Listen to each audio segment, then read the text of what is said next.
Today, we face challenges that will shape our future.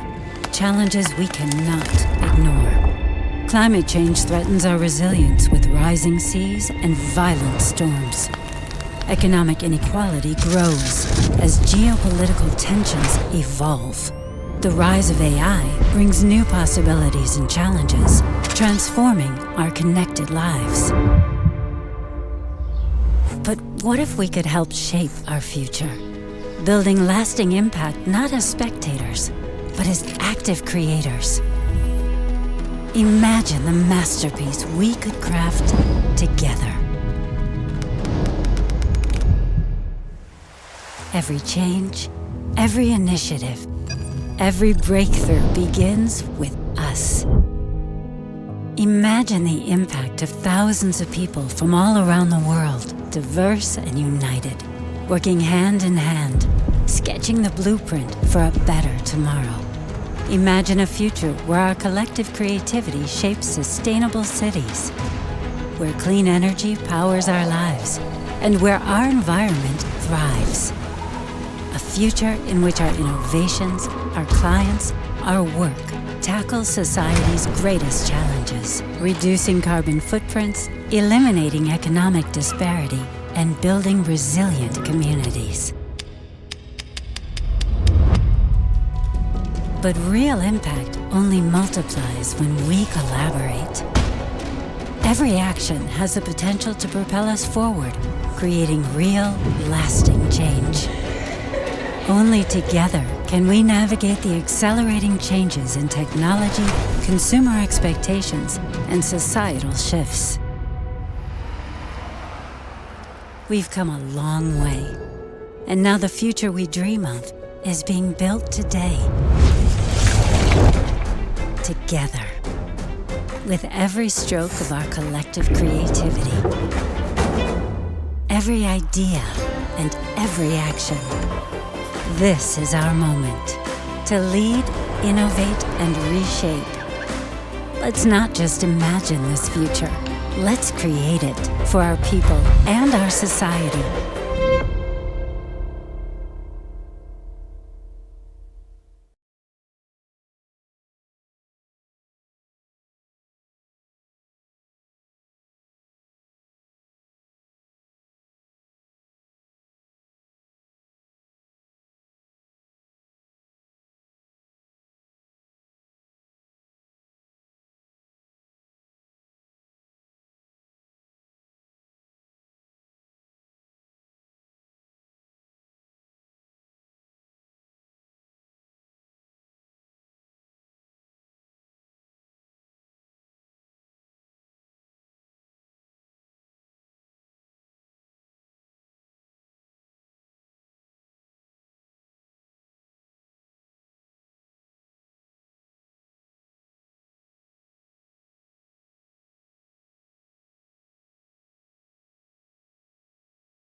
Request all of you to kindly take your seats, make yourselves comfortable. We'll be very shortly starting.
Today, we face challenges that will shape our future.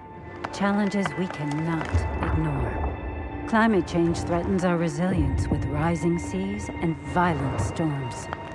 Economic inequality grows as geopolitical tensions evolve. The rise of AI brings new possibilities and challenges, transforming our connected lives. But what if we could help shape our future? Building lasting impact not as spectators, but as active creators. Imagine the masterpiece we could craft together. Every change, every initiative, every breakthrough begins with us. Imagine the impact of thousands of people from all around the world, diverse and united, working hand in hand, sketching the blueprint for a better tomorrow. Imagine a future where our collective creativity shapes sustainable cities, where clean energy powers our lives, and where our environment thrives. A future in which our innovations, our clients, our work tackles society's greatest challenges, reducing carbon footprints, eliminating economic disparity, and building resilient communities. But real impact only multiplies when we collaborate. Every action has the potential to propel us forward, creating real, lasting change. Only together can we navigate the accelerating changes in technology, consumer expectations, and societal shifts. We've come a long way, and now the future we dream of is being built today. Together, with every stroke of our collective creativity, every idea and every action.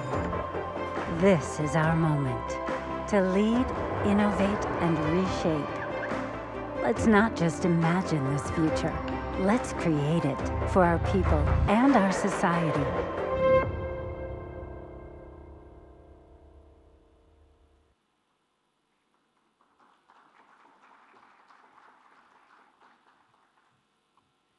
Good morning, everyone. A very warm welcome to all of you to the 15th edition of our flagship event, ENRich.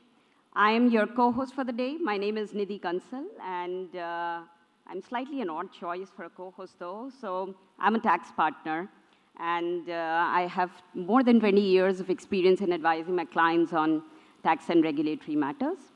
So from that lens, if you see, yes, I'm an odd choice, but it's due to the love for the sector that I have. I work a lot in the energy space, and I extensively work for clients in this space, specifically helping them wade through the tax and regulatory challenges that Anish has given me this opportunity to co-host the event today with him. So it's a big opportunity for me, and it's a great pleasure for me to really be the host for this event and talk to you about some of the topical issues in the energy space.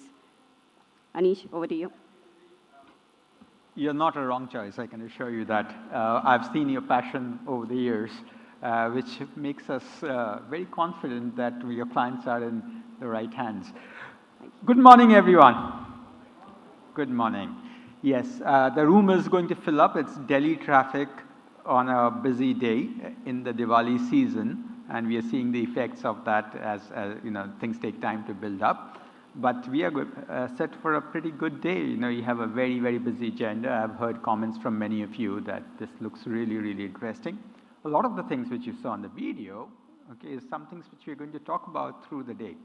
And if we didn't, of course, some of you are joining us today. Some of you were there yesterday in the evening.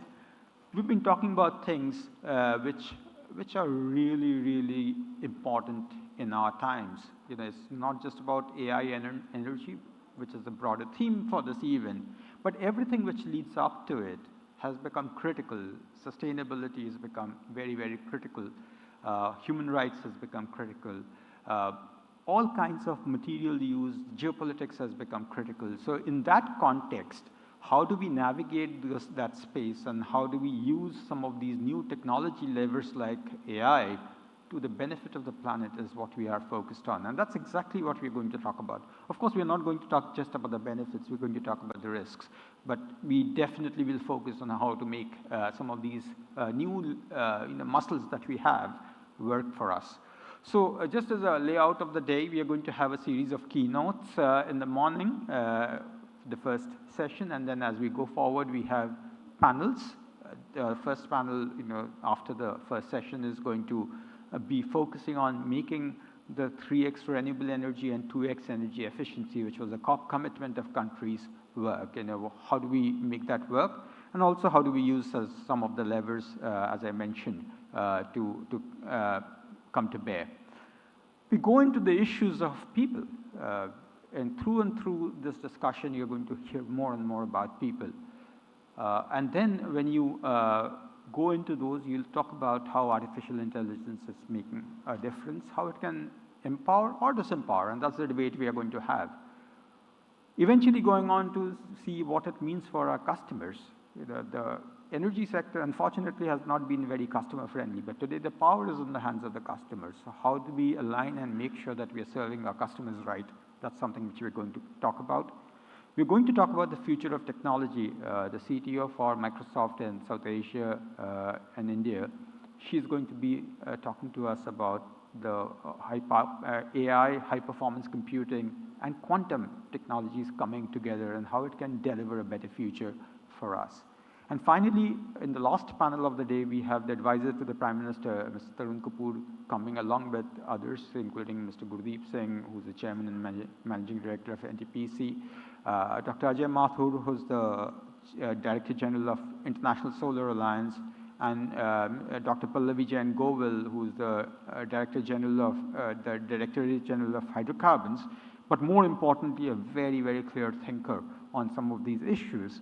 They are all going to join, and we are going to put some questions to them, basis the discussions yesterday and today, and see what's their take on that, what is the advice they have. I just hasten to add over here how ENRich is a little bit evolved, and I'm sure Yezdi is going to talk more about it. But this has become your platform, and we are not using this. It's no longer a conference. It's a movement which sets some targets, goals, and then works through the year along with that. So that's how we look at this event, and that's how we would want your participation to be. We'll try to make sure that it's as interactive as we can. The panels will be that. We'll have time for questions. And this is where, at this time, I think without further ado, I'm going to request Yezdi to talk about that partnership which we are seeking with you. Yezdi, if you could join us over here on the stage.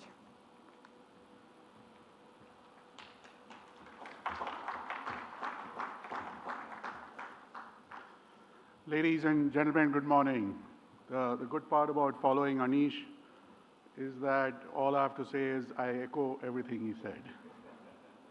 But thank you once again for your friendship, for your participation, and more importantly, for seeing us through ENRich. Today it's 15 years old, I recall 15 years ago, it actually started in a conference room as an internal brainstorming initiative. And today it's a platform. I dare to say it's a mini revolution.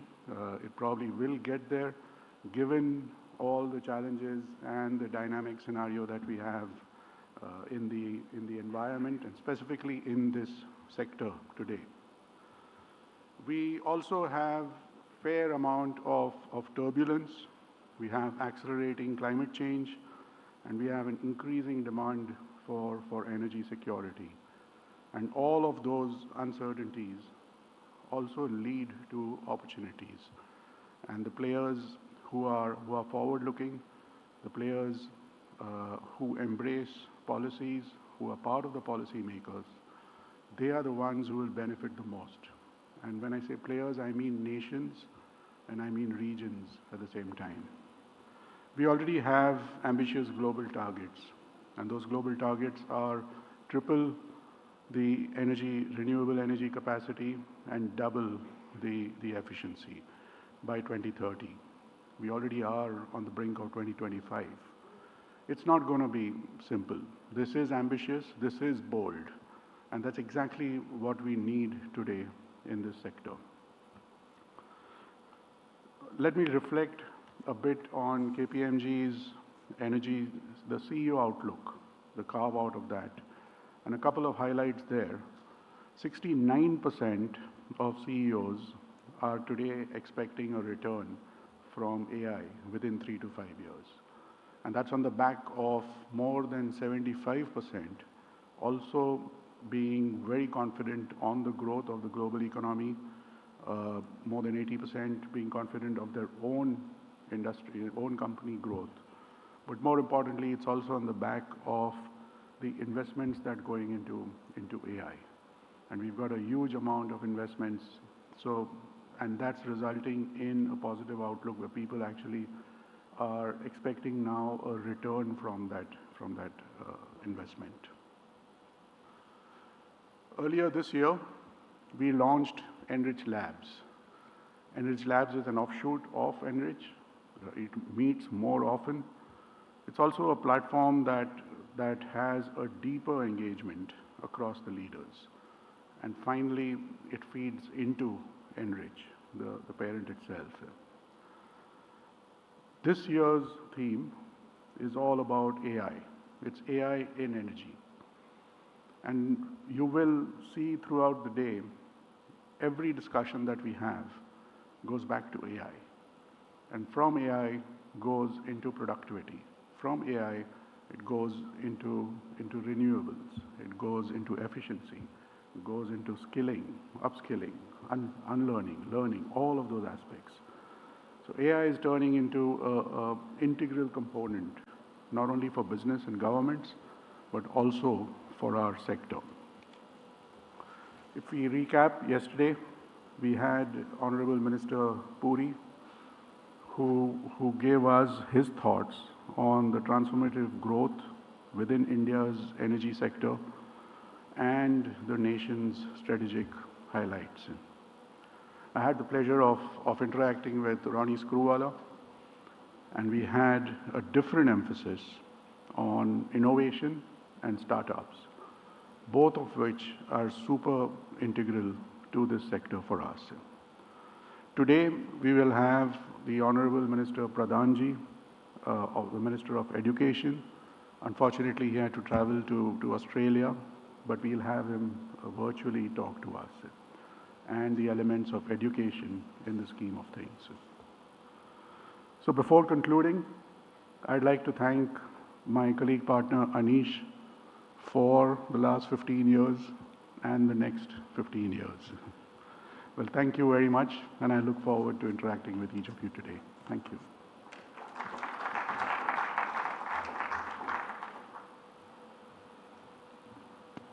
Thank you very much, ESD, for providing a glimpse of ENRich journey and setting the context for this year's event. 15 years is indeed a big milestone, and we have seen complete overhaul of energy landscape over these years. ENRich as a platform has been picking up the most relevant themes in this area every year. We would like to share a glimpse of ENRich's journey over these years with you all through this video. Can we have the video played, please?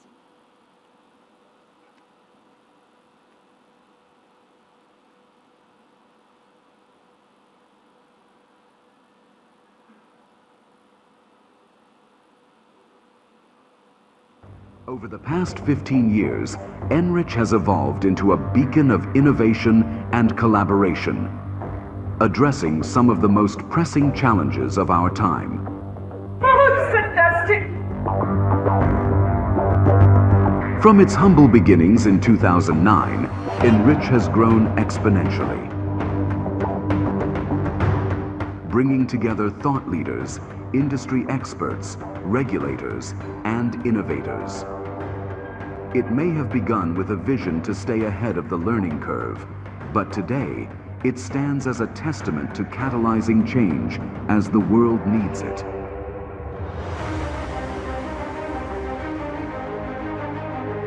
As the world grapples with climate change and other uncertainties, ENRich provides the forum to discuss sustainable ways through which we can carve a clearer path to a greener and safer future.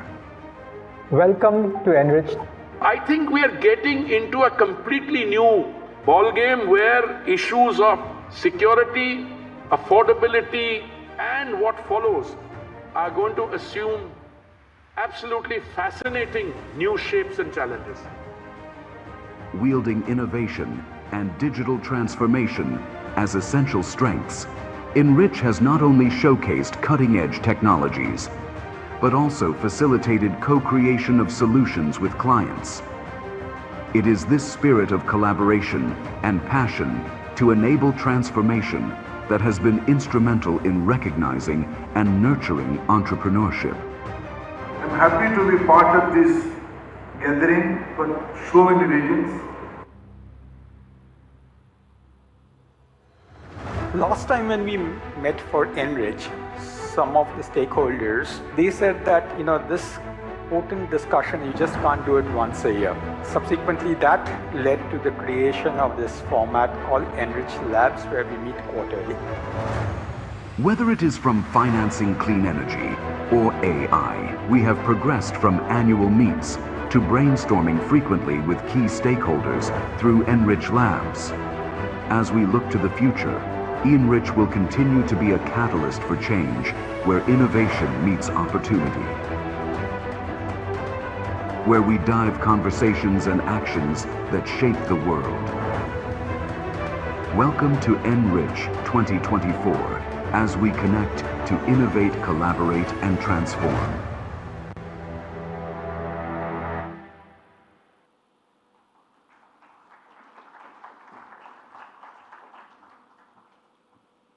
Wow, that gave me goosebumps. I would like to congratulate the entire ENRich team and you all for such engaging and meaningful discussions year on year, where we are actually trying to find solutions to real-world problems. You all know that the theme for this year's event is AI for Energy. While we have a lot of interesting discussions lined up for the entire day on different aspects of intersection of AI with energy at strategic and operational level, the upcoming talk is very fundamental one in terms of understanding the power of AI in our day-to-day lives, whether it has got to do with the food that we consume, or the environment where we live, or materials that we use. I would like to invite ENRich Day for enlightening us on the topic of AI for life.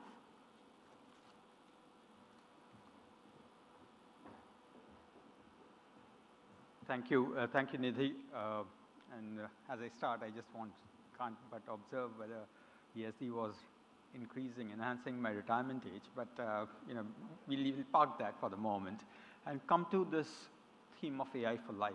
Yesterday we spoke about AI for energy innovation, but we have come to realize that energy doesn't exist in isolation. It's in a context of other things, many other things which we do. And I wanted to make sure that we're not being very narrowly focused, and we have panelists who are going to come after me who are going to take the broader spectrum view. So this is a little bit of a context setter, stage setter for people who will follow. Just a quick recap of where we are in the world. It's a world where we have a record energy consumption driven by oil and natural gas. Even as renewables have picked up, it's not yet bent the curve, and that's something which we want to do by 2030 when we get to 3x renewables and also 2x energy efficiency to get much more cleaner fuel. And this is a journey which is now on, but it's early days of that journey. We also have two wars happening, and unfortunately, I would say, or maybe fortunately and unfortunately, there's a good and bad to it, that this has been normalized, and I spoke about a little bit of that yesterday. And the good part of that is that it's kept commodity prices quite stable. The unfortunate part of it is possibly we are just normalizing to the point that we are becoming a little numbed by some of these things. We are also seeing sustained climate change impacts and also global warming causing that. So 1.5 degree, 2023 was the hottest year on record. We've seen escalating weather events, and the number of days we have crossed 1.5 degrees over pre-industrial age has been the highest in history. Now, when we talk about pre-industrial age, what was it like? And these are 3 AI-generated images. We gave them the feed saying that, okay, tell us about ABC things in 1750, 1950, and today. And this is what it did. Agrarian economy before the industrial age, reasonably prosperous, but you know, it was agrarian. And then we had the smokestacks in the 1950s, and today we have even the smokestacks in some sense have cleaned up, and today we have all the sleek buildings and everything which you see there, and these are images we can relate to. Let me just paint a little bit of picture with data there. The population of the world in 1750 was less than 1 billion. Today we are at 8. The GDP, global GDP was 1 trillion. Today we are talking of countries like India being much larger than that, and the global GDP is 139 trillion. Per capita GDP, and these are all normalized, was $1,300. Today we are at $17,400. So it's a very, very different world. Do we really want to go back to 1750 or even 1950? We probably don't. We cannot, and as they say, we are where we are. But are we sleepwalking towards calamity? I said yesterday, I showed this and I told yesterday that I'm going to talk a little bit about that. Now let's talk about those statistics. Hunger. 1 in 11 people still go hungry to bed each night, and the fear is that despite the SDGs, we are possibly going to, that number is going to get worse. We have closed borders, and that has its own impact on various things, including global efficiency, the lives of people. We have trade wars happening, but is there a winner in those trade wars? We can understand why people do that, but is there a winner? Are we not all collectively poorer when that happens? 73% of wildlife populations have been lost since 1970. There's a massive amount of migration, and we are going to see more displacement as we go forward. It's already starting. We don't talk about Africa that much, but if you see the boats, that's a small symptom of what is happening in Africa. People just trying to survive better, and those who stay within Africa, there is internal migration, and there's a lot of human cost which is coming to really haunt us. It's actually not haunting us enough, I would say, because that's what I meant earlier, that we have just become a little numbed by this. There's worsening inequality. The richest 1.5% own 50% of the world's wealth. That is the level of inequality. We have never seen these levels of inequality in the history of the planet. There are water shortages, and somebody said that you're talking of energy. 10 years down the line, you'll do this conference on water, because that's exactly what's going to hurt us and hurt us much worse. And then there are things like cyber warfare. You know, warfare has become a completely different theater. Actually, you don't have physical warfare as much as you have cyber warfare, except that we don't recognize that. We hide that stuff, okay? But the whole rules of the war are changing across the world.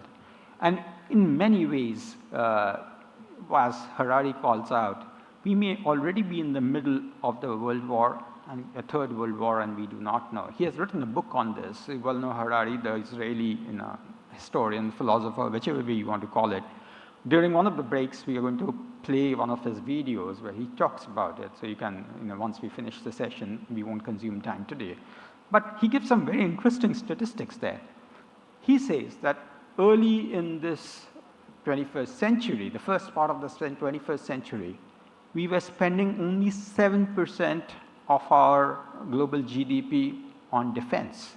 Against that, we were spending 10% on health. Now, that 7% in context has to be understood in context. It was 50% at one point of time. 50% of government spend was getting into defense. That came down to 7%, and it went up to health at 10% was health. That changed in the last decade, and we are spending much less on health and education, much less on paying our teachers, and spending a lot more on warfare. And that's only getting worse and worse as we have now 2 wars. The whole defense expenditure has gone up, and expenditure on things where we ought to be spending, at least in my assessment, has gone down. So that's the calamity which we are looking at. In fact, he calls out that with these wars, we do not know whether we are already in the middle of a third world war. And he makes a very pointed case that if you ask somebody, the children who are studying history, that when did World War start, Second World War start? And everybody would say, I knew it from my childhood, that it started on the 1st of September, 1939, when Hitler invaded Poland. But then he says that if you go back to and ask the same question and ask the same question in 1941 to somebody in New York or in Hiroshima, and they would say, no, there's some war happening in Europe.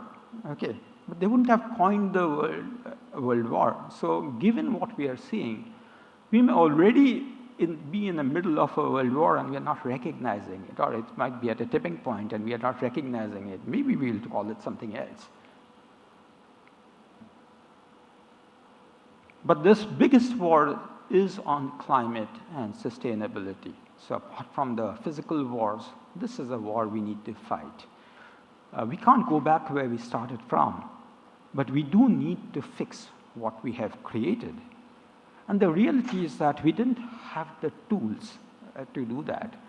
But before going to that reality, what I also did in the process, asked not the senior people in the room, but asked our next generation, what did sustainability mean for them? We talk about sustainability. What does sustainability mean for them? And came very mature answers. They are not saying that stop everything else, stop industrial activity, stop carbon. They're saying just maintain the balance. That is all. The biggest sentiment which came out is that please maintain the balance. It's easier said than done, of course, because there are so many dimensions to that balance. You have energy, of course, but you have food, habitats, nature, biodiversity, resource use, materials, manufacturing, so many things which come together when we talk of sustainability. It's not one dimension, and I'm sure John will have many more dimensions to add to it. But let's start with these. Okay. As we said, there is no surprises there, but what we did, the biggest thing is that we need to do it all, do it fast, and do it together. And it's a scale of transformation like never before, and we didn't have the tools for it. But something interesting happened in 2022. Sundar Pichai, CEO of Google, called out Code Red because their biggest thing, the search engine, was getting obviated, and ChatGPT exploded on the scene. Yesterday, we spoke about the fact that every application is not ChatGPT. It's not doing homework. But you can use those things to really make a difference for the planet. It's not just about ChatGPT, not generative AI, but the various AI tools in combination with other things, we talked about that, that can make a real difference for the planet.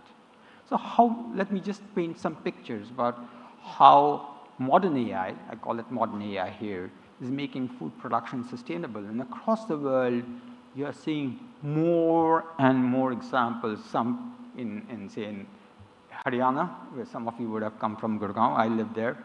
It is making drones, including combined with advanced AI, is making so much difference in the amount of pesticides we use and the quality of the food consequently we produce.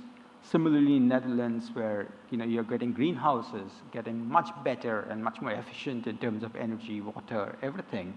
So on a real-time basis, because the sensors are feeding in data. Similarly for dairy in Wisconsin.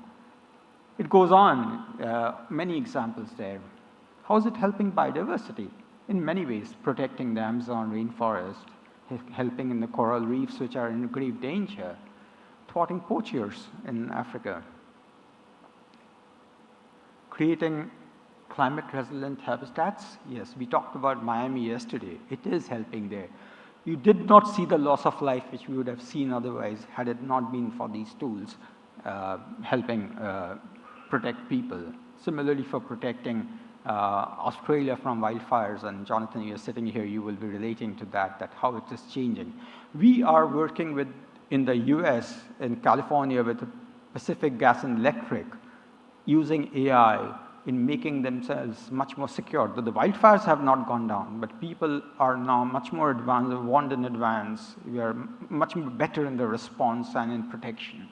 And similarly in Japan. Creating new materials, molecules, we're going to talk about that also.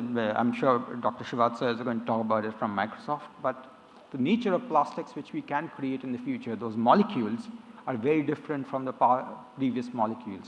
Now, how is this happening?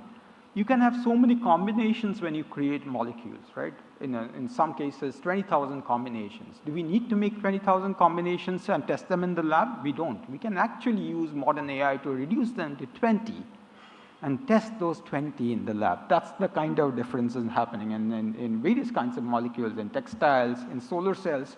Solar cells are getting completely revolutionized by the use of AI, and of course in medicines. Can we cut the use of environmental sensitive resources? Yes, we can.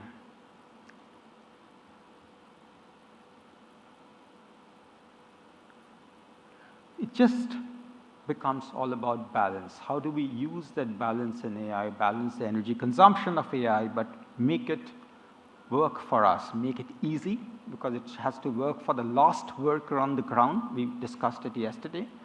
Make it responsible, protecting people's privacy, intellectual property, security. Make it efficient, again, not just from an energy standpoint, but from every standpoint. AI can become very inefficient if you don't design it right. So making it efficient and making it purposeful. You can use AI for various things. You can use for gaming, and that's one of the best applications of AI. But somewhere we have to decide, what do we want to use this new muscle that we have and create a new planet which will make us sustainable and make gaming continue. Otherwise, you can continue gaming, build new data centers, and it can disrupt the world. The last question we asked ourselves, and I have been working very intensely in AI for the last 1 year. I'm not the technology side of it, but as Ramcharan, the management guru, says, that you don't need to understand how AI works. You need to understand what AI can do, and then other people will make AI work for you. So I asked the question, and pretty hard, and multiple times. I've become a little okay with prompt engineering, sending multiple prompts to the co-pilots of the world and asking them, can AI help integrate all of this? And that's where the green turned to amber.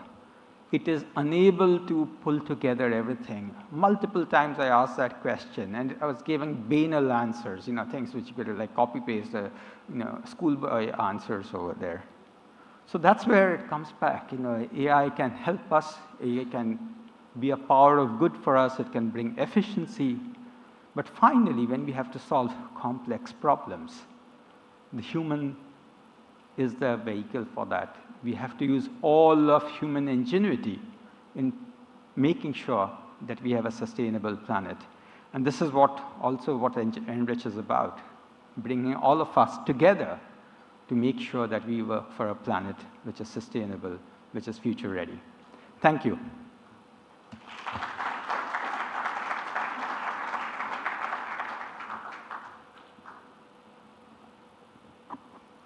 So I finally got a stool so that you can see me better. I hope you can now. Thank you very much, ENRich, for explaining the current world order and for explaining to us the relevance of AI and how it can make so much of difference in bringing sustainability in a very lucid manner. At least if an accountant can understand, I'm sure all of you can. Yes. So let's move on. It will not be an understatement to say that today the push that we see on inclusivity, sustainable living, clean energy, and clean technologies, the agenda to a very large extent is actually backed by ESG considerations. And the discussion on energy will not be complete without discussing ESG.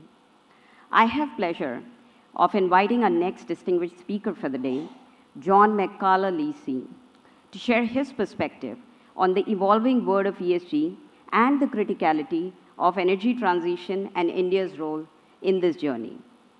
John is the head of Global ESG at KPMG International and ESG Vice Chairman at KPMG UK. John has extensive and extremely diverse background. He has been a former athlete, he has been an Olympic coach, and he has led marquee projects in M&A post-deal integration. With over 24 years of experience, John focuses on helping clients and communities in driving rapid ESG-related change. John is a strong advocate for inclusion, diversity, and social equality, actively supporting initiatives like the Princess Trust and the Disability Confident Business Leaders Group. I'm truly impressed by John and how he's wearing so many hats at the same time. John, we are very pleased to have you for this event, and the stage is all yours.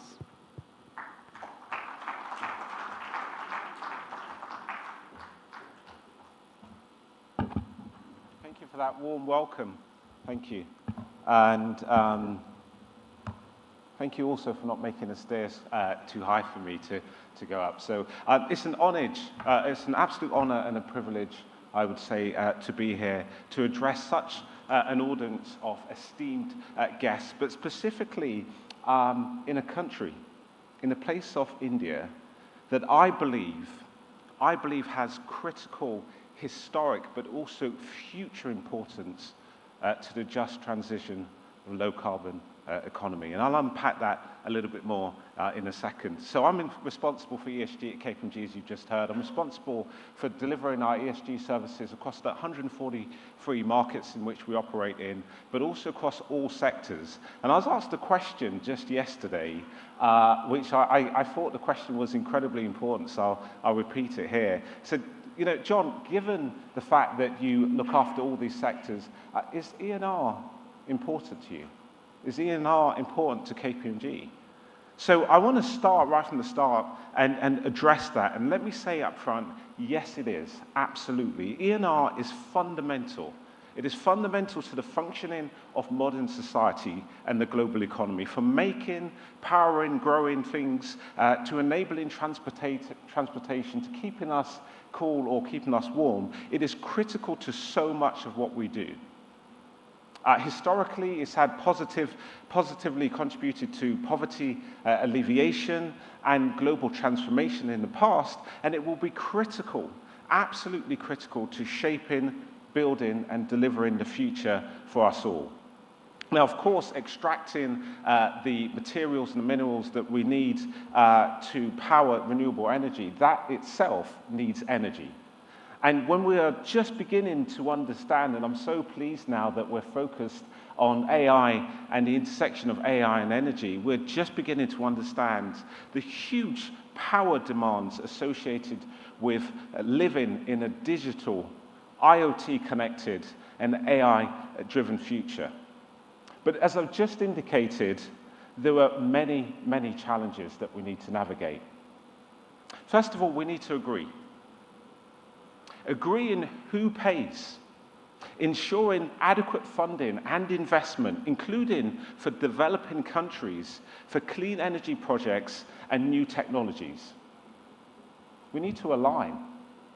And we need to align on the transformational approach whilst addressing those geopolitical issues concerning the shift to renewable energies and sources, and also the potential impact on the global energy markets.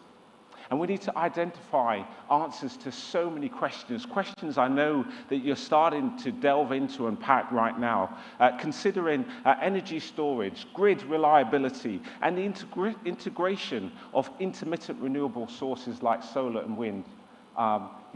When it's not windy, when it's not sunny, how do we integrate this all in a consistent way? Sorry, can you hear me okay? Okay. And we need to do all of this while seeking to balance, on the one hand, the cost and the benefits, but also with the goal to ensure a just transition to a low-carbon economy, one which seeks to alleviate rather than exacerbate existing inequalities. Now, all of this amidst the climate crisis, which we've just been hearing about right now, which is impacting countries right across the world. Just this year, we saw the earliest Category 5 hurricane in history coming through the Atlantic. Here in India, we're seeing heat waves at over 50 degrees. We're also seeing heavy rainfall. As you will all know, in Bengaluru, in June, one day in June, we saw 111.1 millimeters of rainfall. That was the highest on record since 1891. Governments and regulators all around the world are seeking to act. They are seeking to respond. And they're using the balance of compliance-driven and incentive-driven based levers to accelerate the green transition. To put this in context and to give you a number, over the last 10 years, there's been 1,200 different regulations around the world. Just one of these. I was in a session yesterday, just one of these, CSRD, Corporate Sustainability Reporting Directive.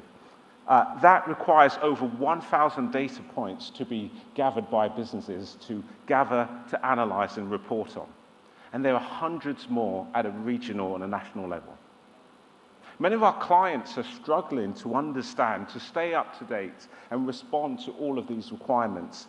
And despite the frequency and the impact of climate change, the frequency in these extreme weather events, the fact that pursuing this 1.5 degree goal is increasingly difficult, the rhetoric, the anti-ESG, the anti-climate action rhetoric persists, even as these extreme events continue. So there are a lot of challenges. But what about the opportunities? Well, we're seeing better AI-powered extreme weather prediction. I think on one of the slides that ENRich just mentioned here highlighted that. We're seeing AI support disaster recovery when adaptation doesn't seem to work. One example, for Storm Harvey in the US, they analyzed 23 million tweets in record time, and they were able to identify exactly when outages were occurring during the storm, exactly when and where floods were occurring and fires. We're seeing optimized food harvest, AI-powered laser weed zappers, and this really is a thing when I heard this sound. Smart irrigation, massive levels of data analysis being used to breed higher crops. And just like all around the world, India's energy needs are growing. It's estimated to grow to 2 to 2.5 times by 2047. And Viksit Bharat strategy will seek to drive overall economic growth alongside a just energy transition. So the world is changing. And despite some anti-ESG rhetoric, and I'll refer to what Yedzi mentioned before, our CEO outlook. And just so that everybody's aware, every year KPMG surveys about 1,000 CEOs from some of the largest companies in the world. What they tell us, despite this anti-ESG rhetoric, despite the anti-climate change rhetoric, 69% of CEOs committed, they're still committed to their climate strategies. And indeed, 31% said that the biggest downside of failing to act is that their competitors will gain an advantage. That's what they're focused on. So given this changing world, laden with both challenges and also opportunities, how should we respond? And I'd like to position 3 things: understanding, embedding, and innovating. In terms of understanding, in Singapore, the government has mandated that all directors of listed companies must undergo training designed to equip them with the knowledge on sustainability matters, including on climate risk, also on governance structures, stakeholder management, and importantly, on incorporating ESG risks and opportunities directly into their business strategy. Singapore sees this as a strategic advantage. Simply put, we need the expertise ongoing and the ongoing training on our boards, with our C-suites, and throughout our organizations so that we can understand and navigate this topic. We can extract the opportunities that we see and we can move forwards on them. That's understanding. Embedding. We need to incorporate these tailored understanding of these opportunities and risks specifically into our enterprise risk management frameworks.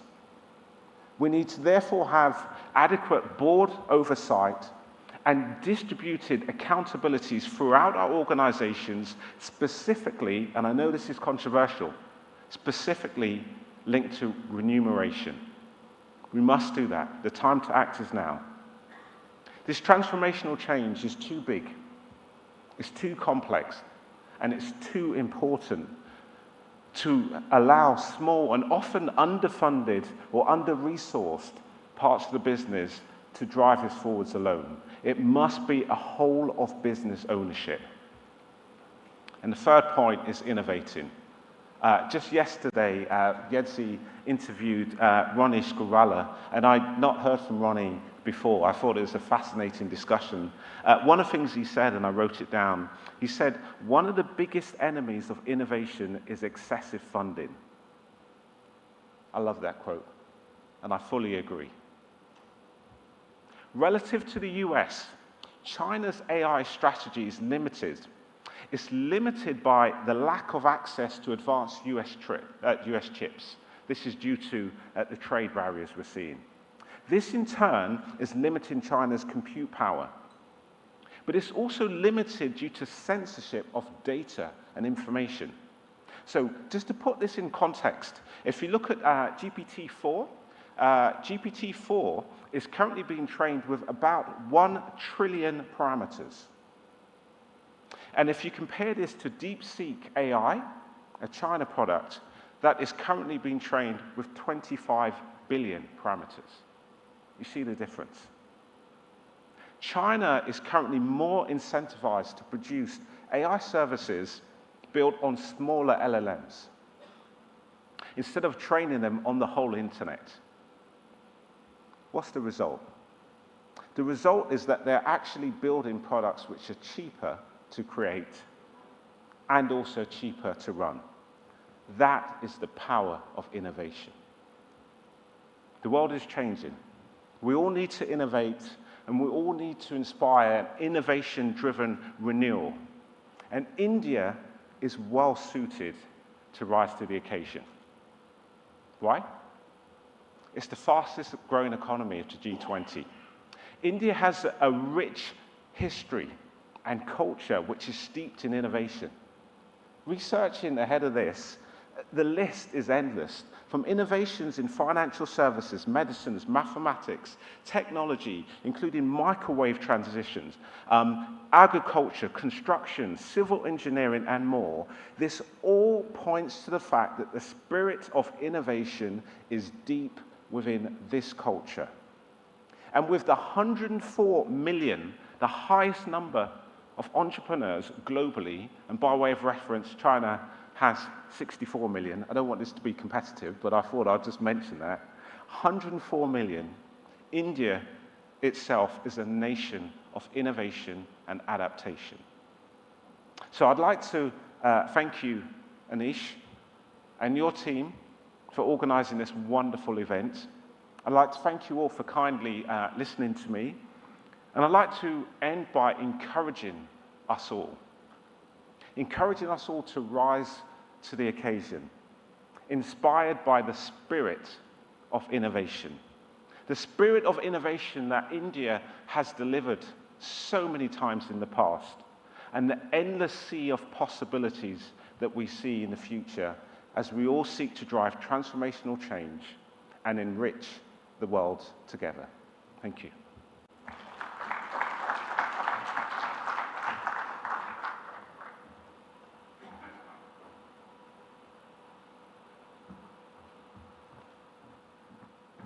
Thank you, John, and I can't be more thankful to you as a friend and colleague for being here despite your health challenges. But more importantly, it was important because you pointed out all the things which we need to really focus on, that ESG can be a competitive advantage. In fact, that's what the CEOs also told us, that they fear that if they're not doing the right things on ESG, they can lose out. The importance of the link between ESG and AI, and I think that's important. As somebody last weekend, we were doing golf together, and somebody called out that AI, like fire, is a good servant but a bad master. So we need to make sure that AI is our servant rather than AI becoming our master, but it can be a good servant. We go on from there. Mr. Dharmendra Pradhan, who's been at ENRich for most of the last 10 years, he is in Australia, as USD mentioned. He was very keen to be here. I met with him. He apologized, but he sent this message. So can we have his message up, please?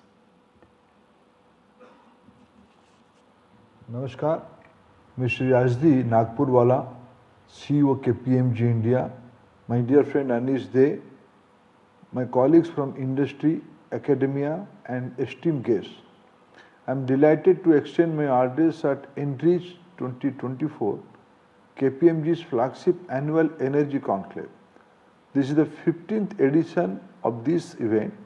This is indeed a landmark. Over the years, ENRich has emerged as one of the most defining platforms not only for the energy industry but for purpose of society at large. ENRich as a key platform has evolved as India has progressed. I have had the pleasure to being associated with ENRich for over a decade. Unfortunately, I am unable to attend this year due to my travel commitments. However, I am pleased to address you all through this message. This year's ENRich theme focusing on the impact of technological breakthroughs, AI and automation in accelerating clean energy delivery align perfectly with India's Viksit Bharat vision. Friends, as we strive to embed sustainable practices in educational institutions, with NEP 2020 being our guiding force, we have also integrated climate change and sustainability into the curriculum, nurturing environmentally conscious students ready to tackle global ecological challenges. Key drivers of this vision are Mission Life, Lifestyle for Environment as envisioned by our Honorable Prime Minister Shri Narendra Modi ji. Under the visionary leadership of Prime Minister Narendra Modi ji, our government is committed to preparing students for the future by equipping them with in-demand skills. Under this, NEP 2020 places a strong focus on digital literacy, coding, artificial intelligence, machine learning, and data science, ensuring that students remain competitive in an evolving global workplace. I am glad to share that India is modernizing education delivery through cutting-edge digital and technological solutions, industry-aligned courses, and unique student identification to facilitate lifelong multidisciplinary learning. India has made a significant stride in bridging the digital divide and leveraging advanced technology to enhance learning opportunities and accessibility on an unparalleled scale. For instance, SWAYAM, an open learning platform with 13,000 plus offerings, has more than 46 million enrollments. Swayam Prabha, a direct home satellite TV services, has captivated over 1.2 million students. Additionally, initiative like PM E-Vidya is providing educational resource through 200 plus TV channels in regional languages and more than 6,500 digital textbooks on the Diksha platform. Through this collective efforts, NEP 2020 empowers students with the knowledge and skills needed to master emerging technologies and actively contribute to a sustainable and innovative future. As we move forward, AI will play a pivotal role in advancing India's energy efficiency. It will unlock new opportunities for innovation and optimization, driving progress across industries. Friends, I am happy to share that we have recently launched 3 AI centers of excellence focused on sustainable cities, agriculture, and healthcare as part of our vision of Make AI in India and Make AI Work for India initiative with an allocation of 990 crores for the development of these centers of excellence. India has always been a center of learning, and as we enter the 4th industrial revolution, it is crucial that we work together to prepare our youth not only for today's challenges but also to devise solutions for the future. The world is watching us closely, and it is our responsibility to excel and lead. We are indeed a Vishwabandhu for the globe, and our youth are striving to set the example. At ENRich 2023, I challenged KPMG to make beyond discussions and develop practical solutions for the energy transition. I am thrilled that this has led to ENRich Labs, a quarterly co-innovation initiative where senior stakeholders collaborate on actionable industry solutions. I believe that linkage between industry, academia and policymakers should be our key focus on envision under NEP 2020 as well. As we march towards the vision of Viksit Bharat, energy efficiency remains central to our strategy. Enhancing energy efficiency will not only fuel sustainable development but will also boost our economic competitiveness. India is not just a mere participant in the global sustainability movement. We are a leader taking bold and decisive action. Under this vision, whether it's providing over 12.68 crore LPG connection through Ujjwala Yojana or our commitment to achieve net zero carbon emission by 2070, our country is fully aligned in working towards our sustainable goals. In the end, I want to re-emphasize that only through strong partnership between academia, industry and policymakers can we create a robust educational framework, fostering entrepreneurship, envision our focus on clean energy and build a skilled workforce ready to future generations. Together, we can build a brighter future not just for India but for the world. Let us join hands, innovate and strive for Viksit Bharat, develop India for our generations to come. Thank you, friends.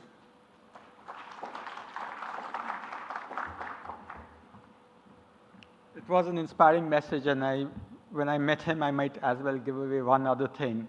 He said that, Minister Pradhan said that when he comes back, he wants to work with the ENRich community on setting up the AI Center for Excellence for Energy.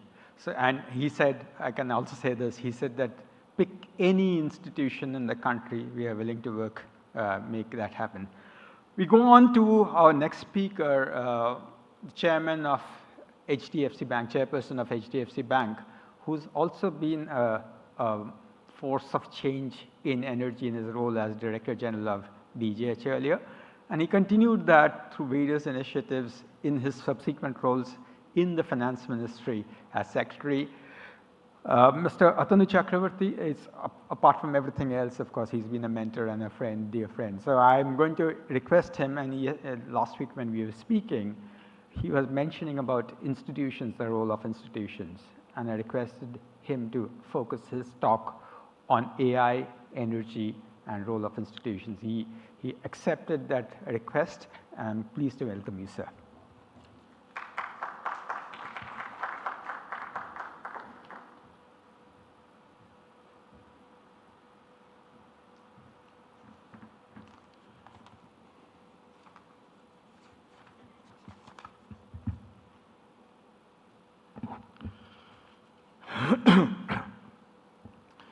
Good morning, everyone. Thanks very much, Anish, to have me again in the 15th edition of ENRich. It's indeed an honor, not only to have, to be part of these conversations, which are not only very enriching, sort of to use the word itself, however, the result-orientedness. But I also feel that conversations themselves, given our civilizational ethos around it, are very important. A lot of strands of ideas come out of this. I sort of tripped into one while playing golf with Anish over this weekend, and he gave me something which we were very broadly conversing on. I'll try to do justice to this issue, which I feel very important, but still yet to develop coherence.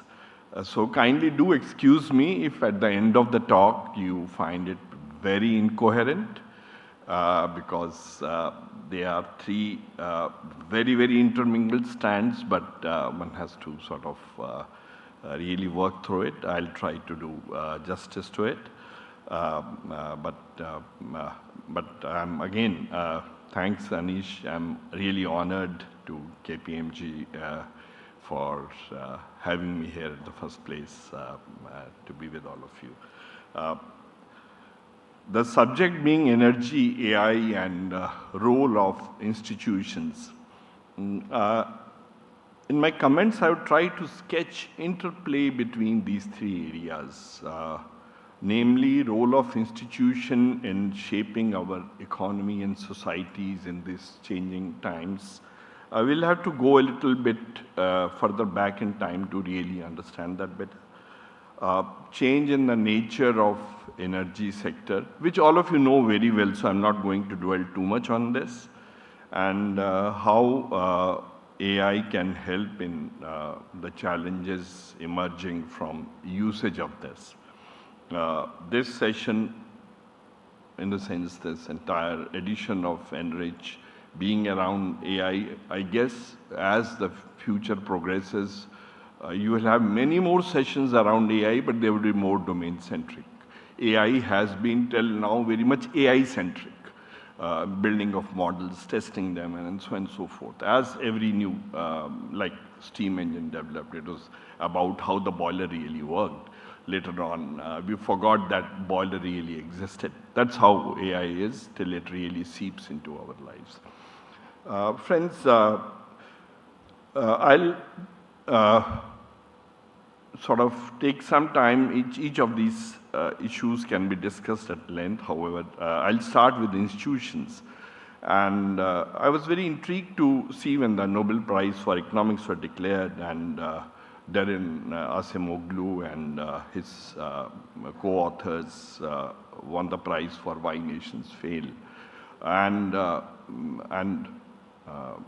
incidentally, I had some look at the book before, and I always thought that it's Piketty who should be getting the Nobel Prize, but actually the problems, what Piketty had brought out, the failure of Kuznetsov curve, had actually been addressed in this very, very seminal work, which reads like a story. So those who have not read, I will suggest that kindly read it. And this Nobel Prize winning work is stunningly relevant in the way we understand institution. In our country, post-independence, we did set up our constitution and the laws that came out along with the constitution, and some of it which also preceded it. And we did set up a panoply of institutions that define citizen as the centerpiece, as opposed to monarchy, kingship, which in our past history, at least for last 1,000 years or so, and during our colonial past also, was the centerpiece. Citizen was nowhere there. It was a complete deviation in that sense of term. It brought a complete change in the political system, motivated by our own civilizational precedences and governance, as well as specific institutions that developed in Europe and US between 17th to 20th century, and a little bit of our own innovations added to it as the constitution and the laws changed. Political institutions, that's democracy, adult suffrage, and federalism stood as a centerpiece, and the rest was built around it. I am deliberately starting with political institutions because unless these institutions really work, frankly, rest of it is never going to work. So always a sound political system really drives the rest of the political economy and the science, development of academics, and so on and so forth. For a large country like ours, election was perhaps the only way to select amongst competitive claimants to power. And that's what was adopted. Perhaps democracy was chosen as the piece for delivering for the citizen and to bring those who are in governance, and elections, as I mentioned, was the only way. However, as the lapse of time, those in control of powers then use the command and control economy and licensing regime to control the levers of economic power. Constitutions really didn't define how the economic levers of power would be controlled, and a narrative developed for amelioration of poverty, to develop infrastructure, to provide good things for citizens. We needed to, and we had a command and control period in our country. During this period, we saw weakening of economic strength of the country, as well as, because of the command and control nature of economy, development of fishy-peres tendencies evident in Naga, Naxalite, Kashmir, and Khalistan movement. They all peaked in 70s and 80s, reflecting weaknesses of the institutions. I'm actually, through this, trying to just highlight how institutions weakened because of such command and control setup, and state pervaded everywhere.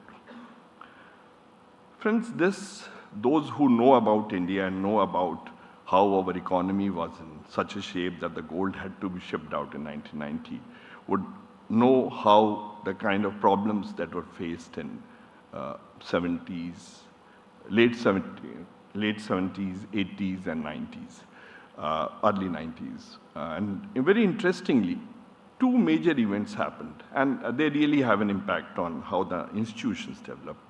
Under Mr. Session, emergence of a very independent and powerful election commission that established credibility of election process and therefore established legitimacy of the government that election threw up.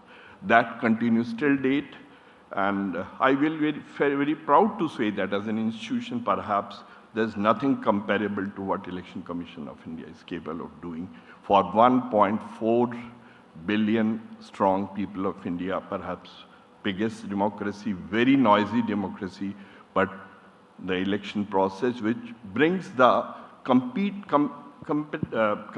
claimants to power, ultimately the power, in a very orderly fashion. It's absolutely wonderful and fascinating for those who have seen this transition.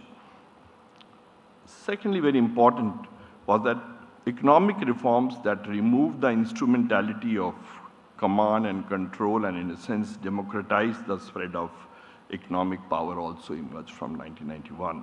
We saw emergence of completely new business leaders over last 3 decades. We must appreciate that in 91, the economic reform happened under a minority government, but it had legitimacy because the election process, the institution, that election process itself, the election commission itself, which brought in legitimacy to the government. So people saw the reform, the economic reform process as also legitimate.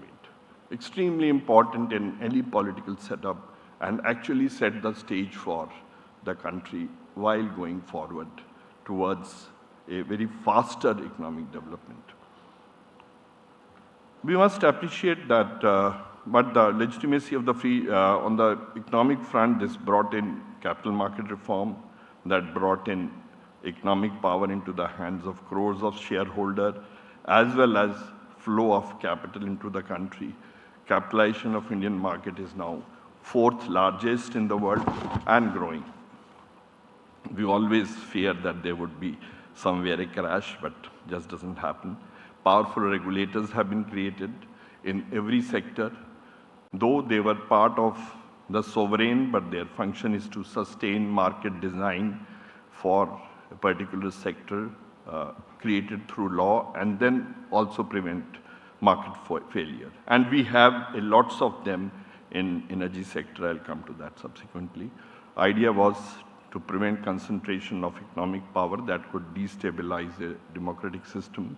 Record of some of the regulators has been stellar. Some have been tepid, and interplay of regulators and judiciary has been undecipherable, has a lot of undecipherable complexities which I have not been able to fathom so far.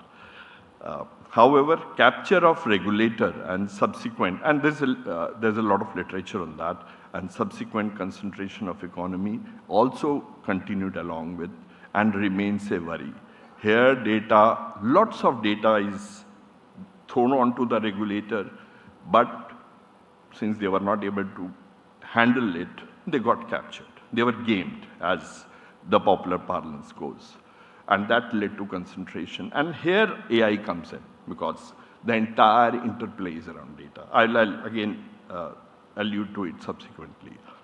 Looking at the energy scenario, at the turn of independence, we had limited availability of oil, gas, spread of electricity was limited. We had abundant coal, used it sparingly. Electricity availability was seen as aspirational. However, most of the electricity allocation went to industry, and government concentrated on development of hydro energy till Tehri and Narmada movement raised environmental concerns, which virtually stopped large dams and brought in a very different kind of hydropower in the country. But we ended up adding a lot of thermal power projects, and of course, large amount of grids were created. On the fuel front, till 1991, the entire business was state controlled. It saw also expropriation. Post 1973 Arab-Israel war, government looked for more ENP projects. We did see successes in Bombay High. However, supply-demand gap continued to increase as fuel like diesel, LPG, and petrol were subsidized. The demand grew for more. State control of these resources without independent regulation actually continued unchecked till 1991. Both electricity and fuel were used by politicians who controlled the state-owned entities to bestow largesse on people in terms of cheap power and cheap fuel, and also cheap loans, which again was an institutional failure during the period 70 to 90. Not that it doesn't happen today, but it is much better controlled, much better channelized. Word like fiscal deficit or current account deficit were rarely discussed in literature during those days. This reflected the failure of political institutions. These activities had a strong, however, giving largesse had a strong intellectual underpinning called removal of poverty. Very little of the needle was moved during this period when free loans, free electricity, virtually free diesel, free petrol was being distributed, and the underpinning undermined. The real removal started after the economic reform happened, and India did a great job in bringing down poverty, absolute poverty, as well as multidimensional poverty. However, during the period when the command and control economy and giving things free due to an institutional failure were occurring, we did very little removal of poverty. These things were done in the name of removal of poverty. Post 1991 reform, as I mentioned, brought in private entrepreneurs and regulators. Capital constricted economy created, of course, more state-owned enterprises, but some amount of disinvestment also started. We have seen in energy sector, both in upstream and downstream, city gas distribution downstream has been a very notable feature. So have a lot of discoms privatized, power production being privatized, transmission being privatized. So there has been a substantial amount of private sector play there.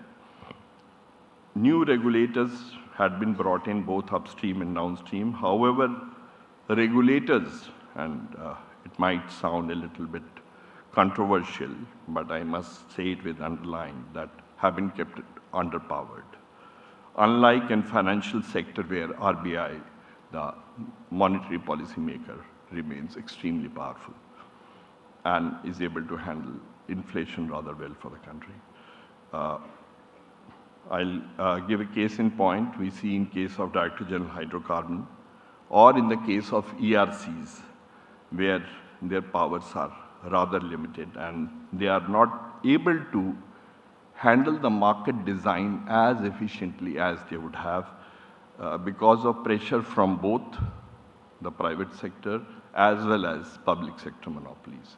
That's where the institution, the interplay of institutions, the political power, concentration of economic power and its interplay comes in, and perhaps some more force we needed lest a market failure, large market failure happens again.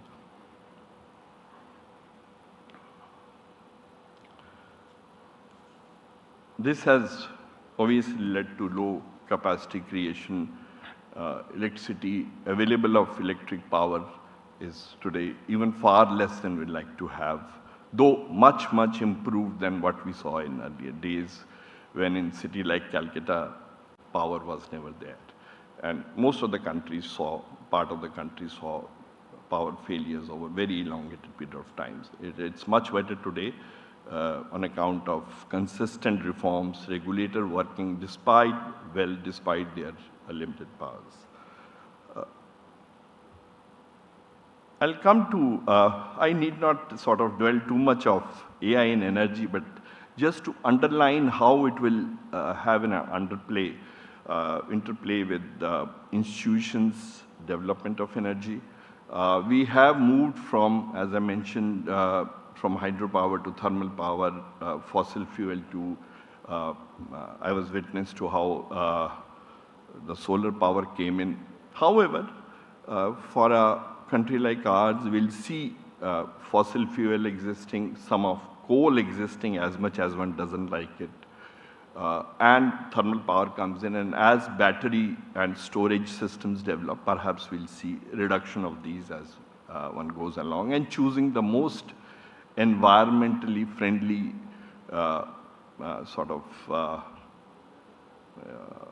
items out of the menu of the entire energy plate and an entire energy market that is available to us.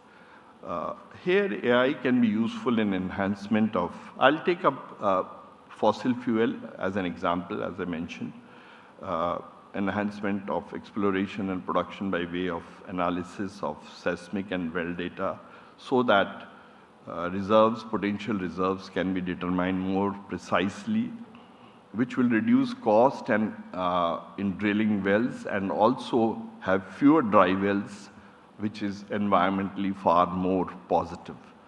Optimization and performance of oil rigs, refineries, better scheduling of maintenance, as well as predictive maintenance, again is environmentally friendly apart from cost reducing element. Improved supply chain efficiencies, better inventory management, and overall efficiency management that mitigate potential disruption and availability of power on a very continuous basis, whether it's power, whether it's oil. It goes across all networked systems, whether it is for flow of gas or flow of electricity. Improved grid efficiencies and effective grid monitoring can be great help for the regulators. Possible issues in AI would be the data quality, data labeling, and in fact, there's a whole lot of issues which are here, but I will not dwell too much of it because there are experts who will discuss AI. However, data quality, its integration, lack of expertise. A lot of people go around as AI ML engineers, possibly don't even understand and confuse it with analytics. Legacy infrastructure, the biggest problem. Data structure and data security. Regulatory issues around AI, again, rearing its head. There's again an issue which I'm deliberately not addressing, that do we need to regulate AI or how much we need to regulate it at all, and uncertainty and risk management around AI, because there are a lot of false positives whenever we want to use AI, and we need to train systems more and more. A lot of people have seen abusive bots and false positives in data security. Here the role of regulatory bodies become important. They can provide access to large databases which they have, or provide sandbox for experimentation of new AI models. RBI actually has been doing it, but it's very important that the regulators don't start doing the work that they are not supposed to do. It's not their job to determine what is the potential reserve. It's possibly an upstream company which should look at the reserve modeling, but they can provide the data, they can provide a structured data, and which is very important. They, of course, in regulation can use a lot of AI, which has a large amount of application. They can regulate the entire system much better. Financial systems have seen a larger use of AI. As on date, regulators are now gearing up to use AI perhaps in other cases also. As I mentioned, my own take is that regulatory bodies can only play a big facilitator role, as I mentioned, in case of use of National Data Repository, which yesterday the Minister, Honorable Minister for Petroleum and Natural Gas has also mentioned, and use the models, both large language as well as the regular AI models, which the regulators can use for regulated entities. Friends, why I have mentioned this is AI here gives that we can't change the political systems are what they are. There the regulator is already well set. Economic reforms was a technical innovation which changed the way people of the country live. AI here brings that interplay with energy to provide greater energy availability, more democratized energy availability. A lot of modeling can be done up front. As a technical intervention, economists are many times a bit wary of talking about technical intervention, but every time you don't have a rebellion to really do something. It's important to use AI there to see that the concentration of power, the concentration of economic power really gets destroyed. And that's my take on this when we talk about AI institutions and energy. My final take would be that these models on larger scale can help detect monopolistic practices and avoid market dominance. And I will sort of stop at this. It's an abrupt ending. I was trying to look at a smoother way to end it at all, but as I mentioned, idea is to use this powerful technical innovation to bring together, to strengthen the institution, which can bring greater prosperity to greater set of people. Thank you. Thank you, Anish. Thank you, Mr. Chakravarti. Yazdi, if you could come on stage to hand over a memento, but while he does that, I do want to talk about the power of conversations and need of institutions to really guide us in this process. AI is too nascent at this point of time, and energy is a big impact, as we spoke yesterday. So we will need institutions to kind of guide the process.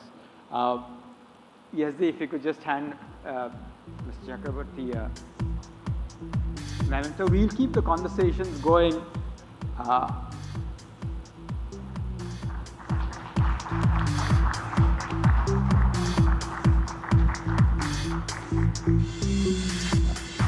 Thank you, and now it's my pleasure to invite Mr. Sumant Sinha, Chairman and CEO of Renew Power, and also a very, very important figure at the World Economic Forum, where he chairs the Alliance of Climate CEOs.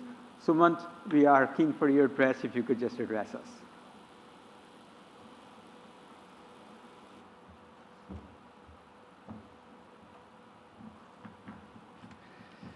Yeah, hi, thank you so much for that, Anish, and I also wanted to congratulate you and all your colleagues at KPMG for 15 years. It's not every day that you start something and it carries on for such a long time. And interestingly enough, I started the company also almost exactly 15 years ago. So in that sense, we've sort of lived parallel lives in the same broad ecosystem, doing our separate things, but all directed towards a common goal, which is trying to take the energy transition forward. You know, the theme of the conference itself, of course, is AI for energy. Although I have been asked to speak about transforming energy, the world energy landscape, and what the issues and challenges are. But I'll dwell a little bit on the topic of AI for energy, because it is a very important and very topical issue. You know, we have actually as a company been using AI for quite some time now, over the last few years, in trying to figure out how we can actually apply it better to our own business and how we can actually improve or use it in a way to improve our performance. And there are 2 or 3 areas where we've actually been able to get AI more deeply embedded into our systems. And we started this journey actually, I think almost 4 years ago, when one of the consulting firms, alas, not KPMG, but one of the others, had come and talked to us and told us all the things that potentially could be possible using AI systems. And at that point, we'd actually done a lot of work and identified a lot of use cases that we could actually use AI ML techniques. And we set up as a company our own digital lab. And we today in-house have about 25 digital engineers that are actually helping convert different use cases into actual areas that we can implement it.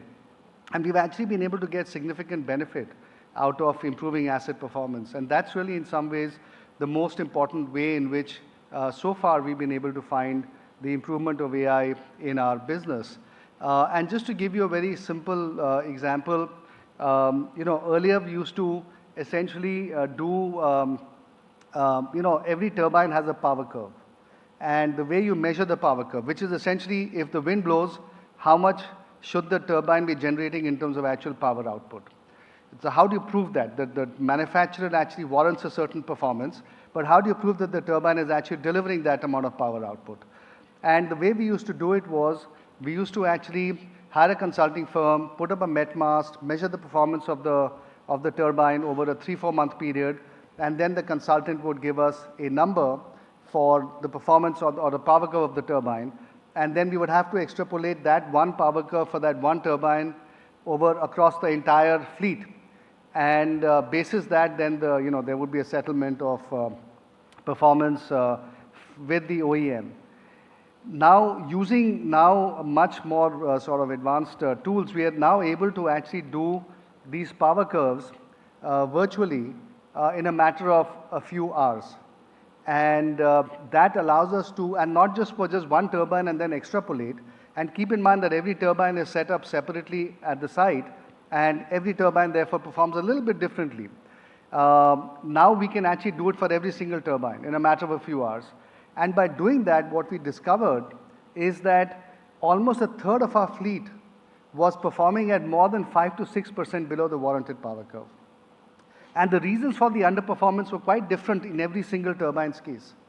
And once we had all that data, we could actually go to the OEMs and ask them to address each of those issues one by one. And in doing all of that, we were actually able to improve our entire wind fleet's performance by almost 2.5 to 3 percentage points. So that was actually quite a significant gain. The other thing that we've been able to do, for example, is on our solar panels. Every solar farm has different conditions, environmental conditions from another solar farm. And in fact, sometimes one end of the solar farm has a different set of parameters compared to the other end of the solar farm, because as you know, these are all fairly large things. One side might be close to a highway, the other side might be close to a field, and therefore the dust coming up may be quite different. What we have now been able to do is actually look at the performance of each and every solar farm very differently and figure out exactly what is the right frequency of cleaning that is required, which maximizes the performance versus the cost of each single solar farm. So by doing some of these things, we've actually been able to optimize performance of both our wind and solar fleets by quite a substantial amount. So that's clearly one application of AI. The second, of course, is weather forecasting, and therefore also what is the performance going to be, especially now as the grid management is getting tighter and tighter. For us, performance forecasting becomes very critical because it has significant, impact on us in terms of penalties that we have to pay. And the third area of where we actually are able to use AI is really in coming up with models around the round-the-clock power solutions that we have as a company pioneered in India, where you actually have to combine wind, solar, and storage together in the most optimal manner to get the best outcome that meets the requirements of the tender at the lowest possible capital cost, right? And sometimes you decide that, okay, maybe the best solution is that you end up paying a small penalty, because that may be the best solution. So optimizing those designs where every single location has a different production dynamic and therefore the correlation across different sites is different, all of that is very critical, and that also requires very large models to be able to deliver. And for our first RTC project, which is just getting commissioned now, we actually developed a digital twin almost a year and a half ago. And were able to replicate the performance of that RTC project as if it were already set up, given the weather patterns that were prevailing at that point in time, that is over the last year or so. And basis that, we were able to figure out what is the right time to charge the battery, what is the right time to sell into the market, and what is the overall mechanism to essentially get the best output in terms of revenues from this whole from the whole system. And so when the project actually gets ready, we already have a huge amount of data with us that will actually allow us to optimize the performance once the project is set up. So there are a number of ways in which we are using AI already in our business, and that's really helping us improve performance. The other part of the AI issue, as far as energy is concerned, is not AI for energy, but something that is causing a lot of excitement in the world outside of India, is energy for AI. And we know that energy for AI in the US, for example, is leading to demand growth after many, many decades of flat energy demand in the US. And in fact, that is now, as you know, especially for nuclear power companies, which are seen as being potential providers of energy for AI, the valuations of nuclear companies in the US particularly is going up. And this whole model of SMRs, the small nuclear modular reactors, that whole business model seems to be coming into more alignment. So it's actually very interesting to see that this whole area of energy for AI is causing such a large amount of excitement, not so much in India, but certainly outside India. In India, we all know that, of course, energy for data centers for AI is also going to be there, but it's going to get subsumed within the 7 or 8% demand growth for electricity that we already are having. And so therefore, there's not a separate call out that is causing its own level of excitement as it is in the US. Now, let me shift topics a little bit and talk about the whole issue of transforming energy, and what are the challenges and what are the opportunities. And of course, it's a very well-trodden topic. It's a very well-spoken about topic. So I'll try to come out with some nuances or some different ways of looking at this whole issue. So I'll break down my conversation into 3 different areas. One is, of course, the whole issue of the growth of renewable energy worldwide. And the reason I'm talking about worldwide is because that was the topic that I was given to speak about, which is what is happening on a global basis. Now, we know that in India, we all know the story, 500 gigawatts by 2030. We are well on that path. Last year, the government agencies auctioned 60 gigawatts of new renewable capacity compared to 15 or 17 gigawatts the year before that. So a year or two from now, you'll start seeing execution of capacities in India start trending up from 18 to 25, 30, 35, and eventually we'll get to the 50 gigawatts that we require to get to. So I see that path is fairly well now laid out, and now more and more companies are coming into our sector, and as we have more companies coming in, there are more people trying to acquire land, more people trying to get equipment, more people trying to raise capital, and all of that therefore will lead to a higher degree of execution. And in fact, one of the things I like to say is that the renewable energy sector perhaps is the only sector in India that has all maybe the top 10 Indian conglomerates now operating in. I don't think there's any other sector that all the top 10 Indian conglomerates are now in. But ours is one such sector.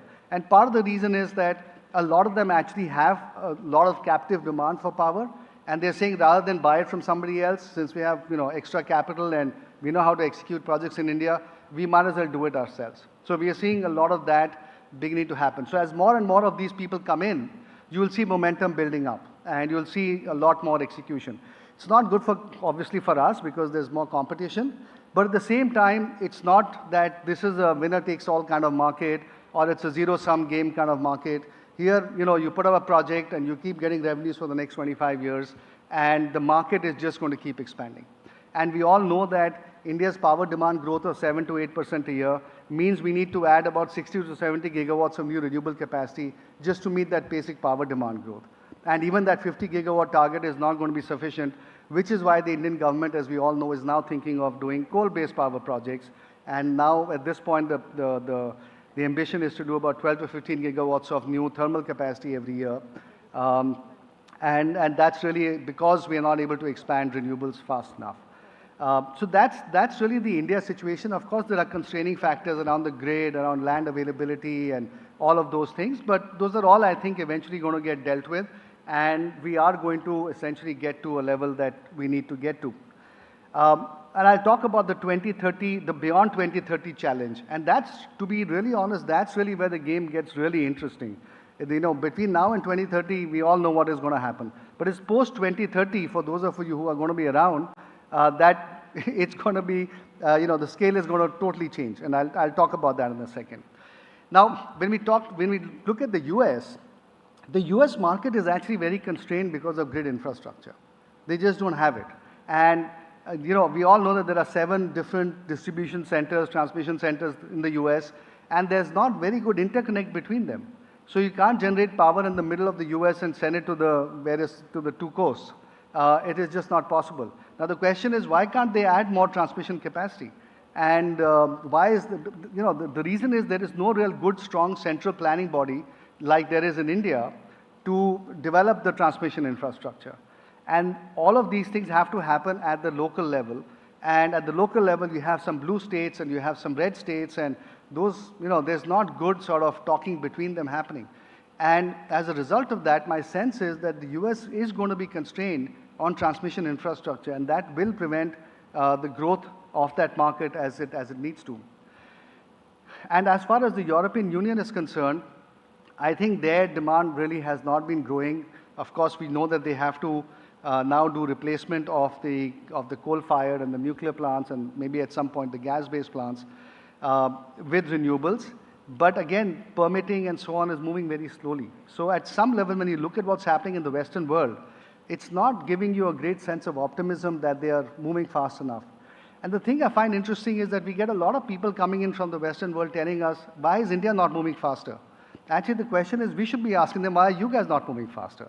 And we should be sending out emissaries and ambassadors and climate change envoys from here and telling the Western world, you guys need to do more. And so, I'll talk a little bit about the narratives that are also out there in the world, which we need to address. Anyway, moving on, the second issue that is, very fundamental is the supply chain issue. Today, there's massive concentration of supply chain in China. That is something that we obviously need to move away from. Everybody knows that. India is the most obvious destination for developing supply chain. We have a large domestic market. The Indian policy-making environment is quite enlightened in the sense that we know that we need to create a domestic manufacturing infrastructure, and we are moving in that direction. But the US and Europe, while they know that they need to diversify and are making a lot of noise about that, are actually not doing anything. The US comes out with these, tariff sort of mechanisms every now and then, but they are very imperfect barriers to create that diversification. And the European Union, frankly, is not doing anything at all.